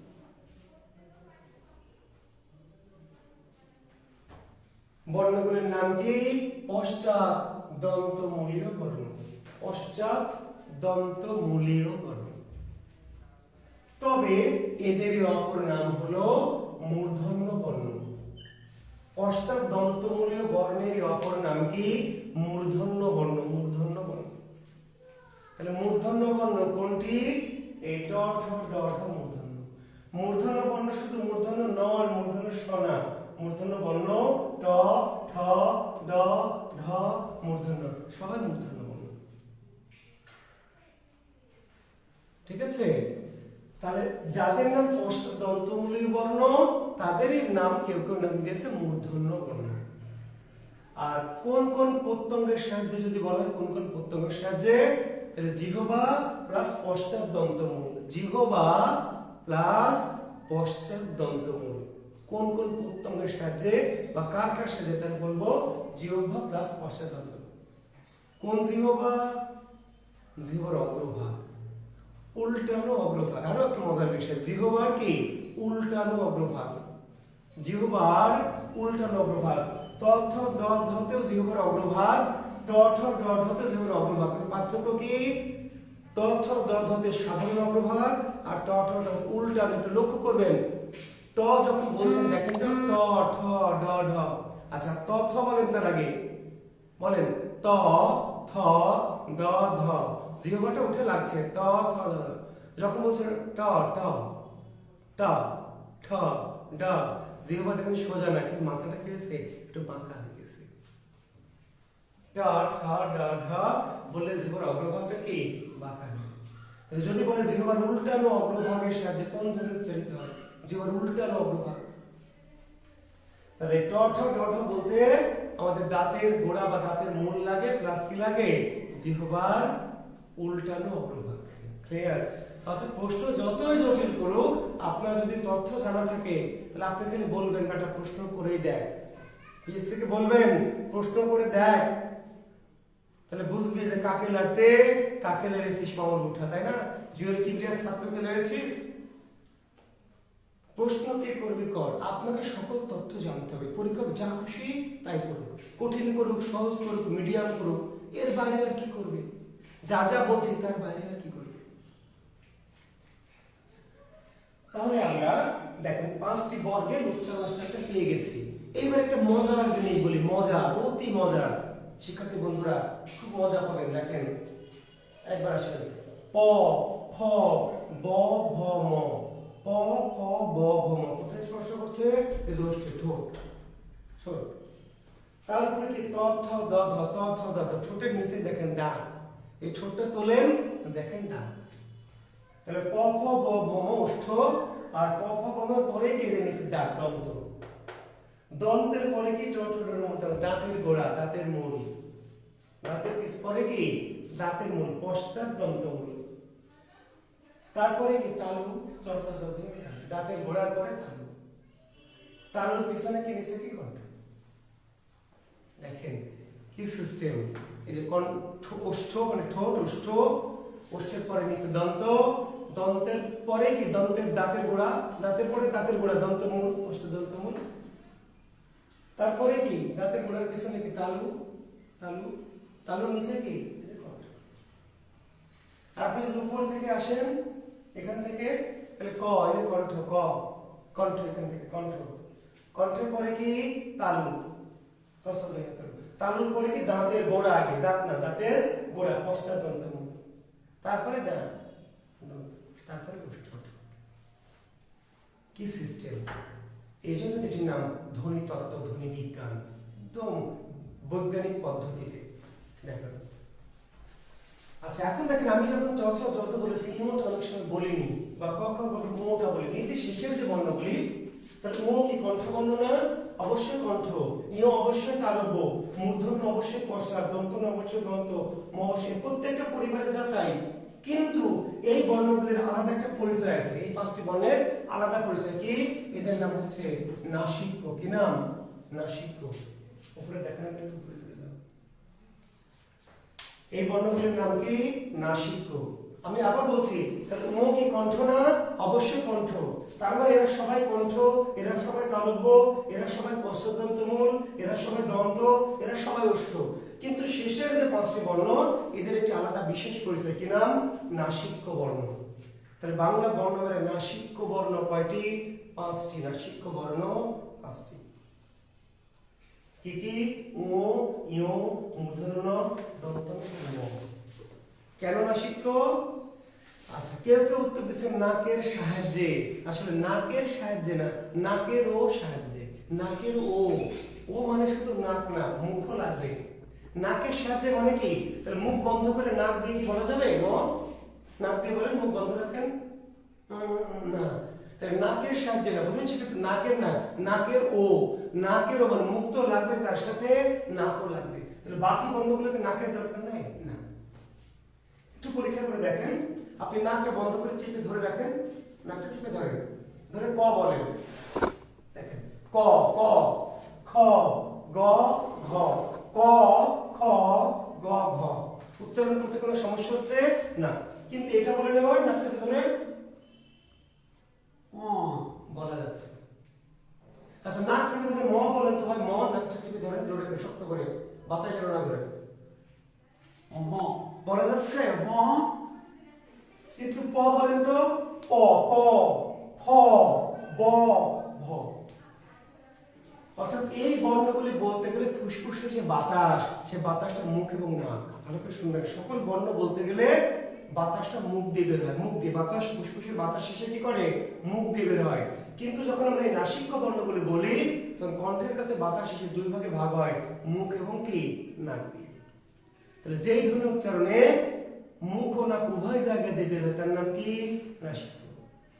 যে বর্ণ বলতে নাকের সাহায্য লাগে, তার নাম কি? নাসিক্য। তাহলে কোনো কারণে যদি নাক বন্ধ থাকে, তাহলে এই বর্ণগুলি বলতে কষ্ট হয়। নিচের কোনটি নাসিক্য বর্ণ আপনার মনে রাখার দরকার নাই, ভুলে যান। পরীক্ষায় অপশন থাকবে না চারটা, নাক চেপে ধরে মনে মনেও যদি উচ্চারণ করেন, দেখবেন যে একটা জায়গায় গিয়ে কি হচ্ছে? নাকে ধাক্কা দিচ্ছে। আপনার নাসিক্য মনে রাখার দরকার নাই, নাসিক্য আপনাকে বলে দিবে, যাই কাটা যাবে, নাসিক্য বুঝিস না, ধাক্কা দিচ্ছে। আর যদি মনে থাকে মূর্ধন্য দন্তন্য, মনে যদি থাকে ভাই, তাহলে তো আমার আপত্তি নাই। কিন্তু আপনি ভুলে গেছেন পরীক্ষা, কোনো সমস্যা নেই, মনে রাখার দরকারই নাই। চারটা অপশন, নাক চেপে ধরে অপশন চারটা বলবেন, মনে মনে বলবেন, জোরে জোরে না, মনে মনে বললে দেখবেন নাকের কাছে এসে কি করছে? একটা জায়গায় গিয়ে বাড়ি দিবে, আপনাকে বলে দিবে যে আমি নাসিক্য, ভাই এই যে নাসিক্য। আপনি ভুলে যাবেন কেমনে? আপনি মেলা কিছু ভুলে যাবেন, প্রেমিকার নাম, ডার্লিং এর নাম, ঠিক আছে, বান্ধবীর নাম, সব ভুলে যাবেন। বাংলা ব্যাকরণ ভুলবেন না, বুঝতে হবে, ধারণ করতে হবে, নিতে হবে। ক্লিয়ার? আচ্ছা, এবার আমরা একটু নিচের দিকে আসি, একটু নিচের দিকে আসেন। দেখেন, এই যে অন্তস্থ জ, র, ল আছে, এরপরে আরেকটি বর্ণ আছে। ভালো করে তাকায় দেখেন তো, এখানে আরেকটি বর্ণ আছে কিনা লয়ের পাশে। দেখা যাচ্ছে? দেখা যাচ্ছে না? এখানে একটা আছে, বর্ণ আছে। এই বর্ণটার নাম ব। তো ব কে আমরা লিখেছিলাম ওখানে? না, লিখিনি। তাহলে কি করে বুঝবো ব আছে? ব কোথায় আছে? বোর্ডের নিচে না, এখানে একটা মনে মনে ব ধরতে হবে। এই বটার নাম মনের ব, মন, মন। এখানে একটা মনে, ওই যে আমরা অঙ্ক করে মনে করি পিতার বয়স x, মনে করেন না? পিতার বয়স x হয়, মনে করি। এইখানে একটা ব কি করতে হবে? মনে করতে হবে, মন। এটার নাম মনের ব। কিসের ব? মনের ব। কিন্তু বাংলা ব্যাকরণ যে মন বোঝে না, বেটা বেয়াদব। মন বোঝে না, কি বোঝে? অন্তর, অন্তর, ওই যে তৎসম শব্দ বোঝে, অন্তর। এই বটার নাম অন্তরের ব তথা অন্তস্থ ব। কি ব? অন্তস্থ, অন্তস্থ ব। এটা দেখা যায় না। এখন একটা ঝামেলা, বাংলা বর্ণমালায় ব কয়টি? বাংলা বর্ণমালায় ব কয়টি? উত্তর একটি। ব ব ব। স্যার আপনি এখানে একটা বজে বললেন, আবার বলছেন একটি। এই বটা যদি আপনি ধরেন সংখ্যায়, তাহলে ব্যঞ্জনাকে বলতে হবে 40টি। আপনি কি বলছেন যে বাংলা ব্যঞ্জন বর্ণ 40টি, তাই কি বলেছেন? ব্যঞ্জন বর্ণ বলেছেন 39টি, তাহলে এই বটাকে গণনায় ধরা যাবে না। বাংলা বর্ণমালায় ব কয়টি? একটি। কিন্তু ঝামেলা হলো বাংলা ভাষায় কয়টি ব ব্যবহার করা হয়? ব্যবহারিক দিক থেকে ব কয়টি, প্রয়োগগত দিক থেকে ব কয়টি? তার উত্তর দুটি। প্রয়োগ বা ব্যবহার। এখন এই যে ব, এই বটা প্রয়োগটা কেমনে একটুখানি ব্যাখ্যা দিই। দেখেন কেমনে বুঝবেন যখন আসবে অ্যাডমিশন বা বিসিএস গণ্য পরীক্ষায়, নিচের কোনটি অন্তস্থ ব, নিচের কোনটি বর্গীয় ব। ব আছে একটা বর্ণমালায় ব, কিন্তু ব্যবহার করা হয় ভাষায় কয়টা ব? দুইটা ব। একটা বাইরের ব আর একটা মনের ব। বুঝলেন? রবীন্দ্রনাথের নাম শুনেছেন? রবীন্দ্রনাথ ঠাকুর এই ব্যাটাকে তো অনেক বড় ভাষা বিজ্ঞানী। প্রত্যেক মানুষের দুটা ব মানে দুইটা বউ থাকে। শেষের কবিতা পড়বেন, বুঝেন তো না? একটা কি ঘরের আর একটা বাইরের। বুঝলেন যে আমার ঘরের মধ্যে একটা আছে না, এটা আমার কাছে বাইরের বউ, সামাজিক বউ। আর মনে মনে একটা আলিয়া ভাট আছে। এখন এই যে আলিয়া ভাট যে আছে, এটা কি কাকে বলা যাবে? বললে মানুষ সর্থাপর দিবে, বলবে না বেয়াদব। তাহলে মনের বটা মনে মনে থাকবে, এটা বাইরে প্রকাশ করা যাবে না। আলিয়া ভাটকে যে কত ভালোবাসি এটা বললে মানুষ মারবে, কিন্তু বউকে না ভালোবাসলে বলতে হবে বউ তোমাকে আমি ভালোবাসি, আই লাভ ইউ জান, তোমার ছাড়া আমি কি বাঁচবো না। বাসি আর না বাসি, এই বাইরের বটা আমরা এখন দেখেন একটু উদাহরণ দেই। এটি শব্দ হচ্ছে শয়ে বয়ে আকার গ আর ত। এটার উচ্চারণ কি? স্বাভাগত। স্বাভাগত না? প্রধান অতিথির আগমন স্বাভাগতম, স্বাভাগতম, তাই না? প্রধান অতিথির আগমন স্বাভাগতম, স্বাভাগতম। স্বাভাগতম কি? স্বাগতম। বয়ের উচ্চারণ আমরা করব। আমরা যখন দীর্ঘই শয়ে বয়ে র, তাহলে কি বলবো? ঈশ্বর। আমরা ঈশ্বরের কাছে আসি পাচ্ছে, ঈশ্বর নাকি ঈশ্বর। ব কি বলছেন? উচ্চারণ করছেন ব। আচ্ছা ত্রয়ে বয়ে এটার উচ্চারণ কি? তবক নিশ্চয়। তবক না, ত। বয়ের উচ্চারণ আমরা করছি না। তাহলে বয়াকার লয়ে বয়ে, এবারে বয়ের উচ্চারণ করবেন না করবেন না? এই বটার উচ্চারণ করবেন না করবেন না? করবেন। আচ্ছা এইগুলো যে করলেন না, এই ব এই ব এই উচ্চারণ করলেন, এটা কেন করবেন না? ফাজলামি করেন। হয় কোনোটাই করবেন না, নাহলে সবগুলি করবেন। এখন এই বগুলি উচ্চারণ করলে কিন্তু সমস্যা, আর এটা না করলে মহা সমস্যা। এইগুলি ব উচ্চারণ করা যাবে না, কিন্তু এই বর উচ্চারণ ছাড়া যাবে না, ছাড়লে মানুষ মাইল লাগবে। তাহলে অবশ্যই উচ্চারণ করতে হবে। তাহলে ব উচ্চারণ করতে হয়, আবার কোনো কোনো ব উচ্চারণ করতে হয় না। তাহলে চেহারা দুটার একই, যেই ব উচ্চারণ করলেন না সেটা মনে হয় যে আমার মনে আছে কিন্তু আমি বলছি না, বললে তো ঝামেলা, তাই না? বললে তো মানুষ বকা দিবে, হ্যাঁ বেয়াদব শয়তান পাজি কোথাকার, হ্যাঁ বুড়া হয়ে গেছে বিমূর্তি। কিন্তু এই যে যেই ব, এটা অবশ্যই বলতে হয়। তাহলে যেই ব উচ্চারণ করতে হয়, তাহলে আপনি যখন বোম্বে সুইটস লিখছেন, বোম্বে সুইটস বা ব্যাম্বো, তাই না? তাহলে বোম্বে, তাহলে কোন ব? তাহলে এটা হলো বর্গীয় ব। কোন ব? এই যে প ফ ব, যেই ব শব্দ থেকে উচ্চারণ করতে হয়, করতে হচ্ছে সেটা হলো বর্গীয় ব। আর যেই ব শব্দে আছে কিন্তু উচ্চারণ করছি না, সেই বয়ের নাম কি? অন্তঃস্থ। তাহলে ব্যবহারিক দিক থেকে বা প্রয়োগগত দিক থেকে ব দুইটা, ঠিক আছে? কিন্তু বাংলা বর্ণমালায় ব কয়টা? বউ কয়টা? বলির না যে দুইটা। বউ কয়টা? একটা। কিন্তু মনে মনে আছে একটা থাকগা, বাইরে প্রকাশ করা যাবে না। ক্লিয়ার? এখন ব তো বুঝলাম অন্তস্থ বর্ণ, শুধু বয়ে অন্তস্থ না, এই যে ছোট্ট একটা পরিবার, এই পরিবারের সবগুলি বর্ণ অন্তস্থ। তাহলে অন্তস্থ বর্ণের সংখ্যা কয়টি? অন্তস্থ বর্ণের সংখ্যা 4টি। কি কি? অন্তস্থ জ, র, ল এবং এই মনে মনে লিখব।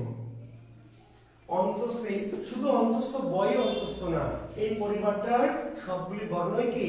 অন্তস্থ। তার অন্তস্থ বর্ণের সংখ্যা কয়টি? অন্তস্থ বর্ণের সংখ্যা 4টি। নিচের কোনটি অন্তস্থ বর্ণ? তাহলে এই 4টি সব। কিংবা কোনটি নয়?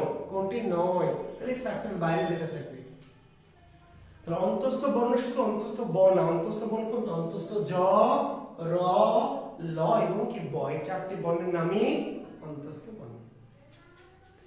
এদের মাঝে লয়ের আবার একটি আলাদা নাম আছে, লয়ের আবার একটি আলাদা পরিচয় আছে।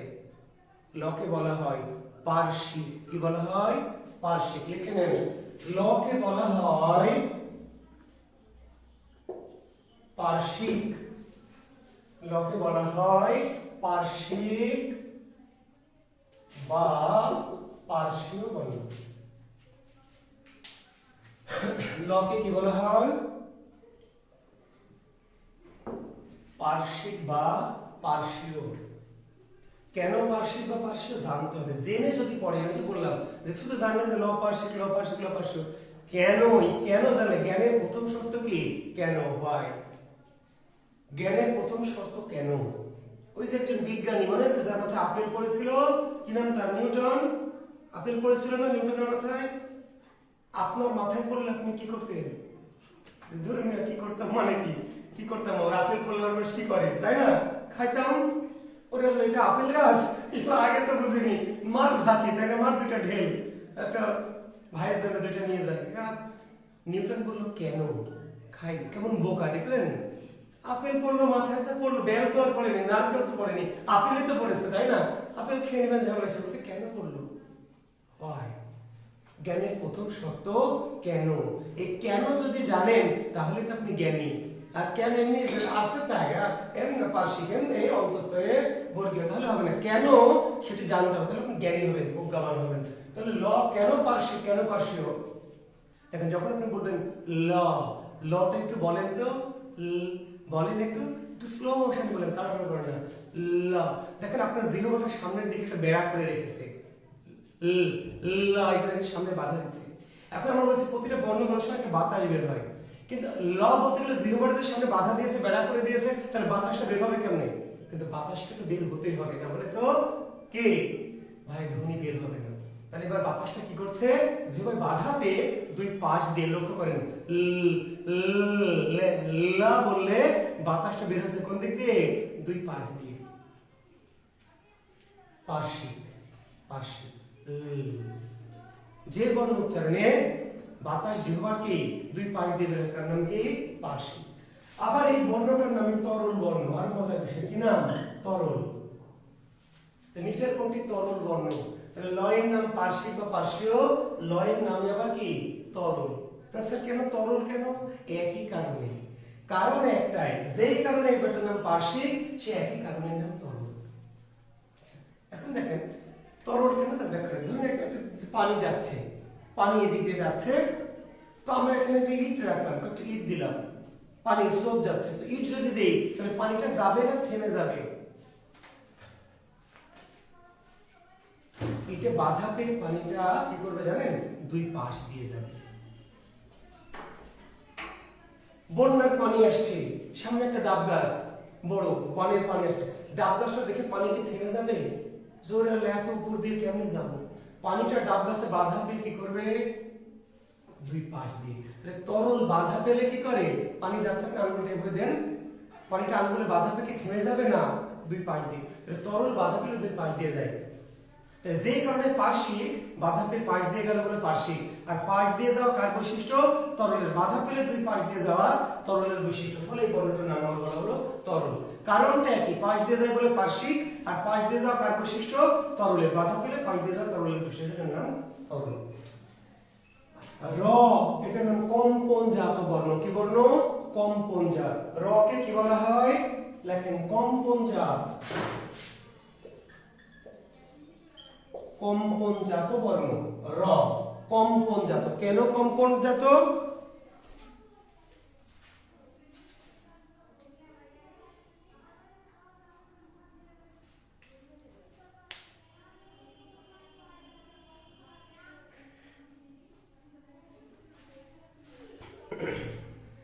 আচ্ছা, তাহলে কম্পনজাত কেন? অর্থাৎ এই যে র, র বলতে হলে জিহ্বার মাথাটা কি কাঁপাতে হয় যদি সুন্দর করে উচ্চারণ করতে চান। এখন আপনি উচ্চারণ সুন্দর করবেন না, আপনি না করবেন রতন, রতন, রতন না, রতন, র, র, রু, রূপা, রূপ, রুটি, রুটি না, রুটি দাও, রুটি দাও নাকি, রুটি দাও, রু। তার মানে র ধ্বনিটা উচ্চারণ করতে গেলে আপনাকে জিহ্বার মাথাটা কি করতে হয়, একটু কাঁপাতে হয়, কাঁপানো, তাহলে উচ্চারণটা সুন্দর হয়।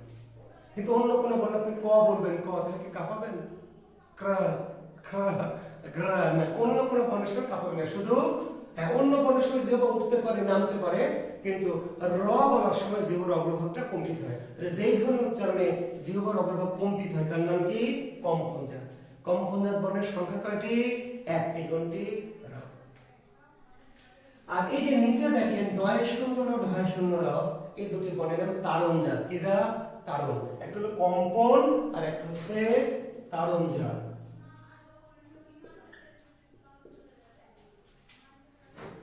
তাড়ন মানে কি, তাড়ন, তাড়না, তাড়াহুড়া।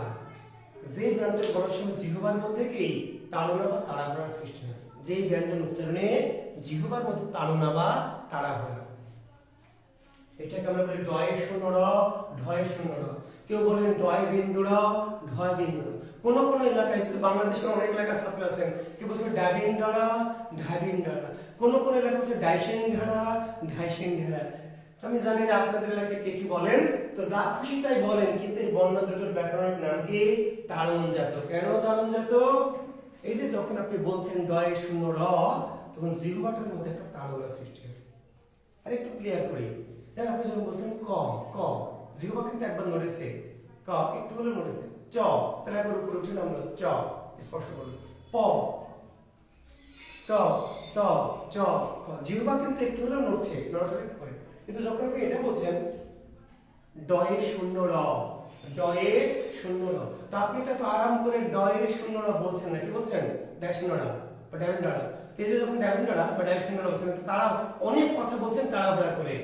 এটার নাম হলো প, এটার নাম ত, এটার নাম ট, এটার নাম চ, এটার নাম খ, কিন্তু এটার নাম কি, ডয়ে শূন্য র। তা আপনি কি বলেন যেটা ডয়ে শূন্য র, তাই বলেন না, কি বলেন, ড্যাশ শূন্য র, ড্যাশ শূন্য র, ড্যাশ শূন্য র। এই যে ডাউন ডাড়া বলছেন, জিহ্বাটা কি করছে, অল্প সময়ে মেলা কিছু বলছে, বলতে হলো কি করছে, কয়েকবার করে জিহ্বা উঠছে।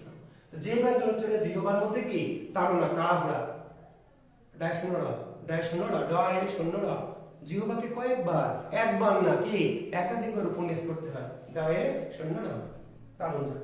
তাড়নজাত বর্ণ কয়টি, দুইটি। কোনটি, ডয় শূন্য র। মাঝে দেখেন চারটি ব্যঞ্জন, তালব্য, মূর্ধন্য, দন্তস্ব এবং কি হ, তালব্য, মূর্ধন্য, দন্তস্ব এবং হ। এই চারটি বর্ণের নাম কি, শীষ বা উষ্ম। কি নাম, শীষ বা উষ্ম, শীষ বা উষ্ম, শীষ বা উষ্ম। তালব্য, মূর্ধন্য, দন্তস্ব, হ, এই চারটি বর্ণের নাম শীষ বা উষ্ম, শীষ বা উষ্ম। শীষ কেন, একটা শীষের মতো আওয়াজ হয়, তালব্য, মূর্ধন্য, দন্তস্ব। আর উষ্ম কেন, অনেক বেশি বাতাস বের হয়, বেশি বাতাস, অনেক বেশি বাতাস, ঝড়ের মতো। তালব্য, ক বলতে এগুলো বলতে কথাই বের হয়, কিন্তু এই যে তালব্য, মূর্ধন্য, হ, এই বর্ণগুলিতে অনেক বেশি বাতাস বের হয়, উষ্ম। তাই শীষ বর্ণ কয়টি, চারটি। উষ্ম বর্ণ কয়টি, তাও চারটি। যাহা শীষ তাহাই কি উষ্ম।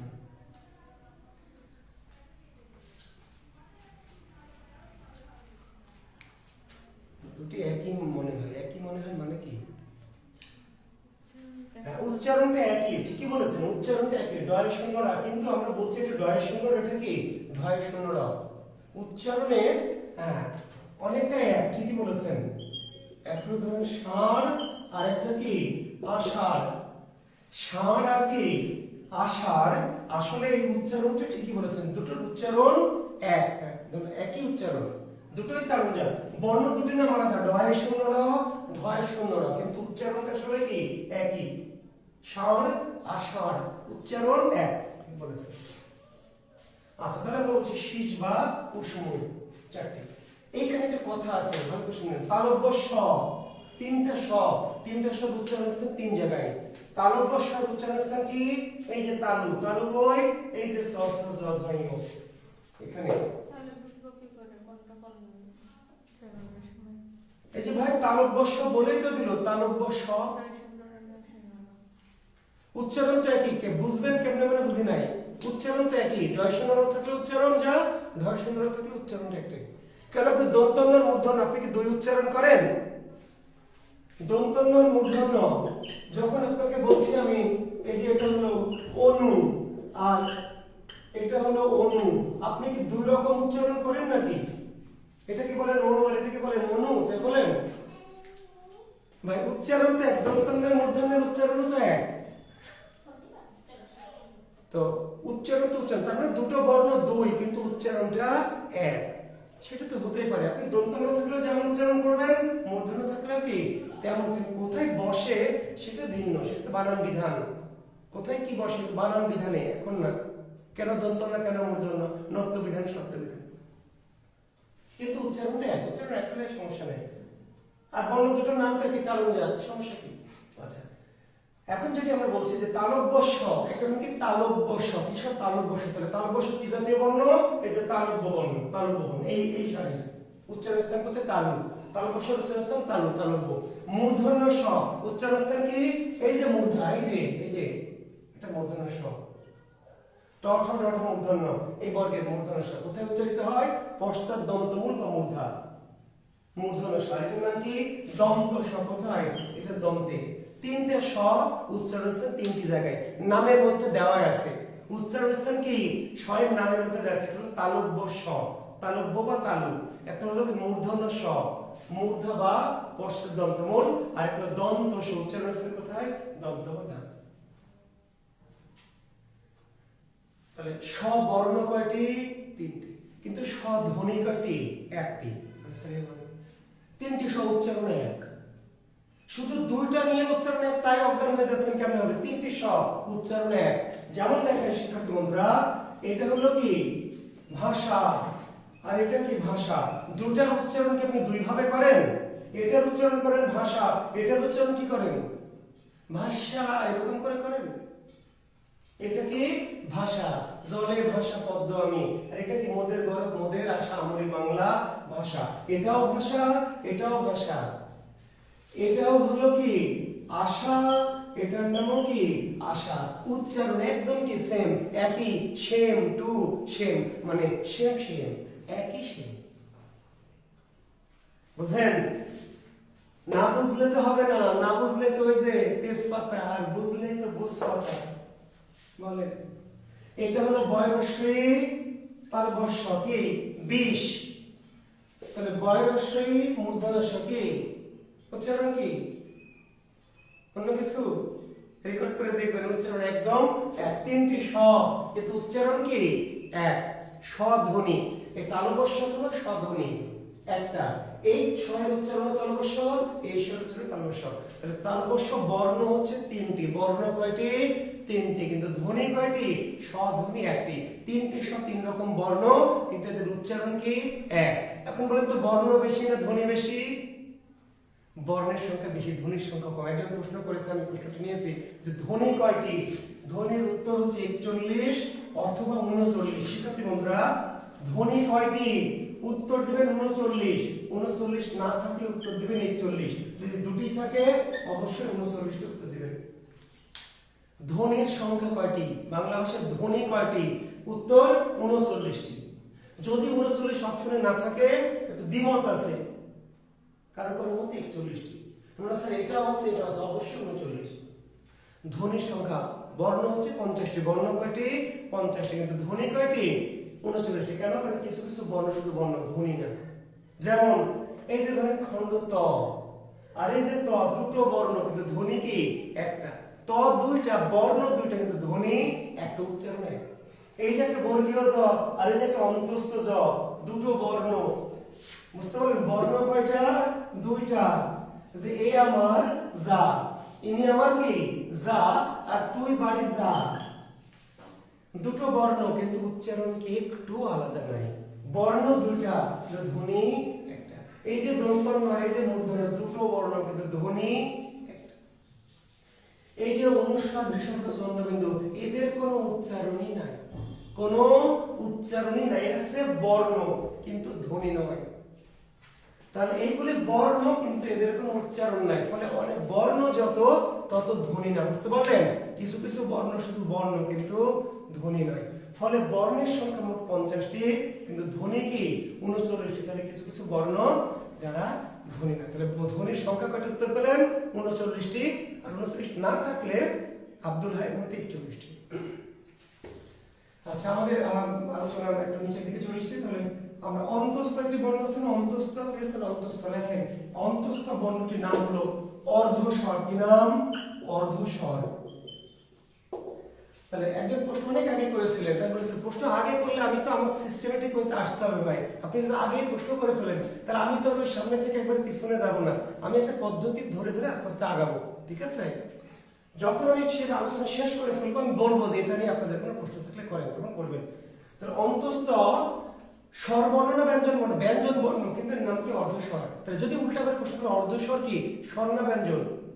অর্ধস্বর কি স্বর না ব্যঞ্জন? তাহলে অর্ধস্বর আসলে ব্যঞ্জন। অর্ধস্বর কি?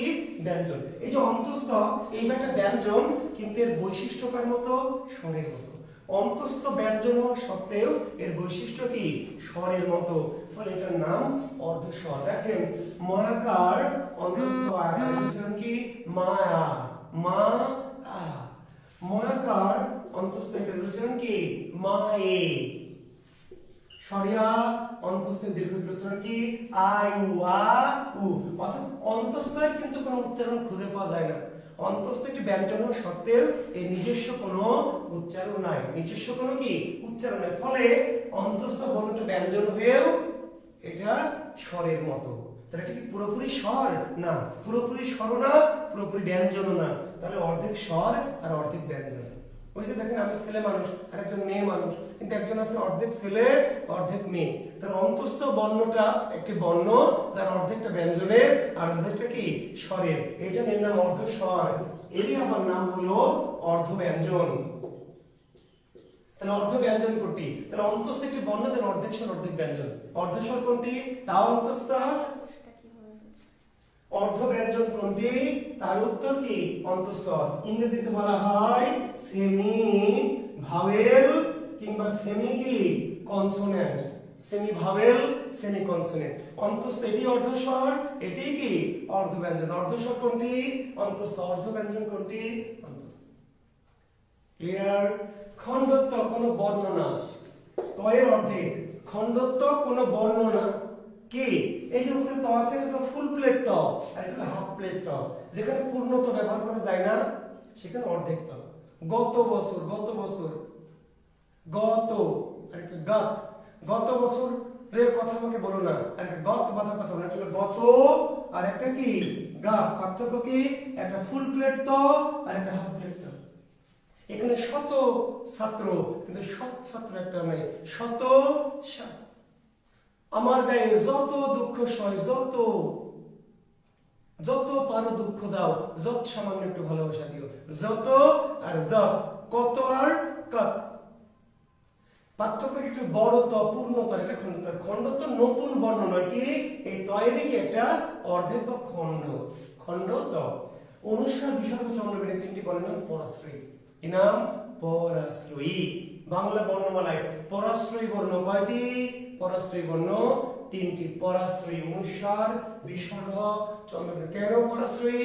নিশ্চয় জানেন, এরা কারো মাথায়, কারো ঘাড়ে, কারো কাঁখালে, কারো পিঠে থাকে, একা একা উচ্চারিত হতে পারে না। যে বর্ণ অন্য বর্ণের সাহায্য ছাড়া উচ্চারিত হতে পারে না তথা পরের আশ্রয় থাকে, তাদের নাম পরাশ্রয়ী। সংখ্যা কয়টি? তিনটি। তাহলে নিচের কোনটি পরাশ্রয়ী বা কোনটি পরাশ্রয়ী নয়? প্রশ্ন। এদের মধ্যে চন্দ্রবিন্দু এই বর্ণটিকে আবার বলা হয় কি আনুনাসিক বর্ণ। কি বর্ণ? একটু লিখে নেবেন। চন্দ্রবিন্দুর নাম কি? আনুনাসিক বা সানুনাসিক। আনুনাসিক বা সানুনাসিক। কিন্তু এই যে নাসিক বর্ণগুলির নাম আবার অনুনাসিক। বিভ্রান্ত হবেন না। একটির নাম কি অনুনাসিক আরেকটির নাম কি আনুনাসিক। চন্দ্রবিন্দু কি আনুনাসিক, আনুনাসিক বা সানুনাসিক কয়টি? একটি চন্দ্রবিন্দু। আর নাসিক্য বা অনুনাসিক কয়টি? পাঁচটি। নাসিক্য বা অনুনাসিক হলো পাঁচটি, আর আনুনাসিক বা সানুনাসিক হলো চন্দ্রবিন্দু। চন্দ্রবিন্দু কিন্তু নাসিক্য না, চন্দ্রবিন্দু কিন্তু নাসিক্য না, নিজে নাসিক্য না, কিন্তু অন্যকে কি করে? নাসিক্য করে। ভালো করে শুনবেন, নাসিক্য হলো নিজেই নাসিক্য, আর চন্দ্রবিন্দু নিজে নাসিক্য নয়, কিন্তু অন্যকে নাসিক্য বানায়। যেমন স, স কি নাসিক্য? স নাসিক্য না, কিন্তু তাহলে চা, এটা হলো চা, কিন্তু ছয় পর যদি চন্দ্রবিন্দু হয় তাহলে কি হবে? চমা। এবার স নাসিক্য হয়ে গেছে। চন্দ্রবিন্দু এমন একটা বর্ণ যে যে কোনো অনাসিক্যকে কি করে?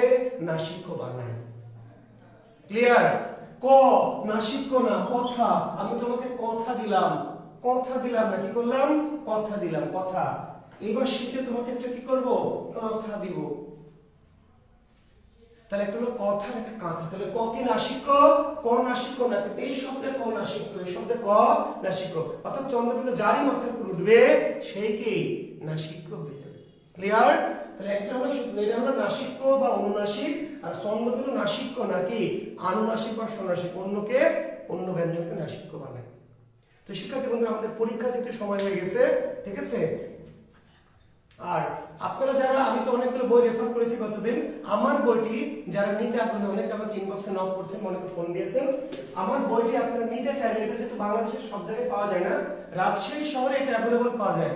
রাজশাহী শহরে, যেহেতু আমি ব্যবসায়িক উদ্দেশ্যে বইটা করি না, আমার হ্যান্ড নোট টাইপের বই আমি ছাত্রদের জন্য, তো কাজেই যারা নিতে চান সারা বাংলাদেশের যে কোনো জায়গা থেকে, তার একটা নাম্বার দিচ্ছি, একটু যোগাযোগ করবেন। 01744 727712 এই নাম্বারটায় যোগাযোগ করলে কুরিয়ারের মাধ্যমে হয়তো আপনারা চাইলে পাঠাবে, ঠিক আছে? যারা আমার বই বাংলা কোষ, আমার লেখা একটি বই আছে বাংলা কোষ, ব্যাকরণ এবং সাহিত্য দুটো মিশিয়ে একটি ভালো বই, আমার যেহেতু আমার স্টাইলটা ওখানে ফলো করা আছে, আপনারা যারা নিতে চান দূর থেকে, তারা এই নাম্বারে একটু যোগাযোগ করলে ওনারা আপনাকে কুরিয়ারের মাধ্যমে কি পাঠানোর ব্যবস্থা করবেন। 01744727712 কি?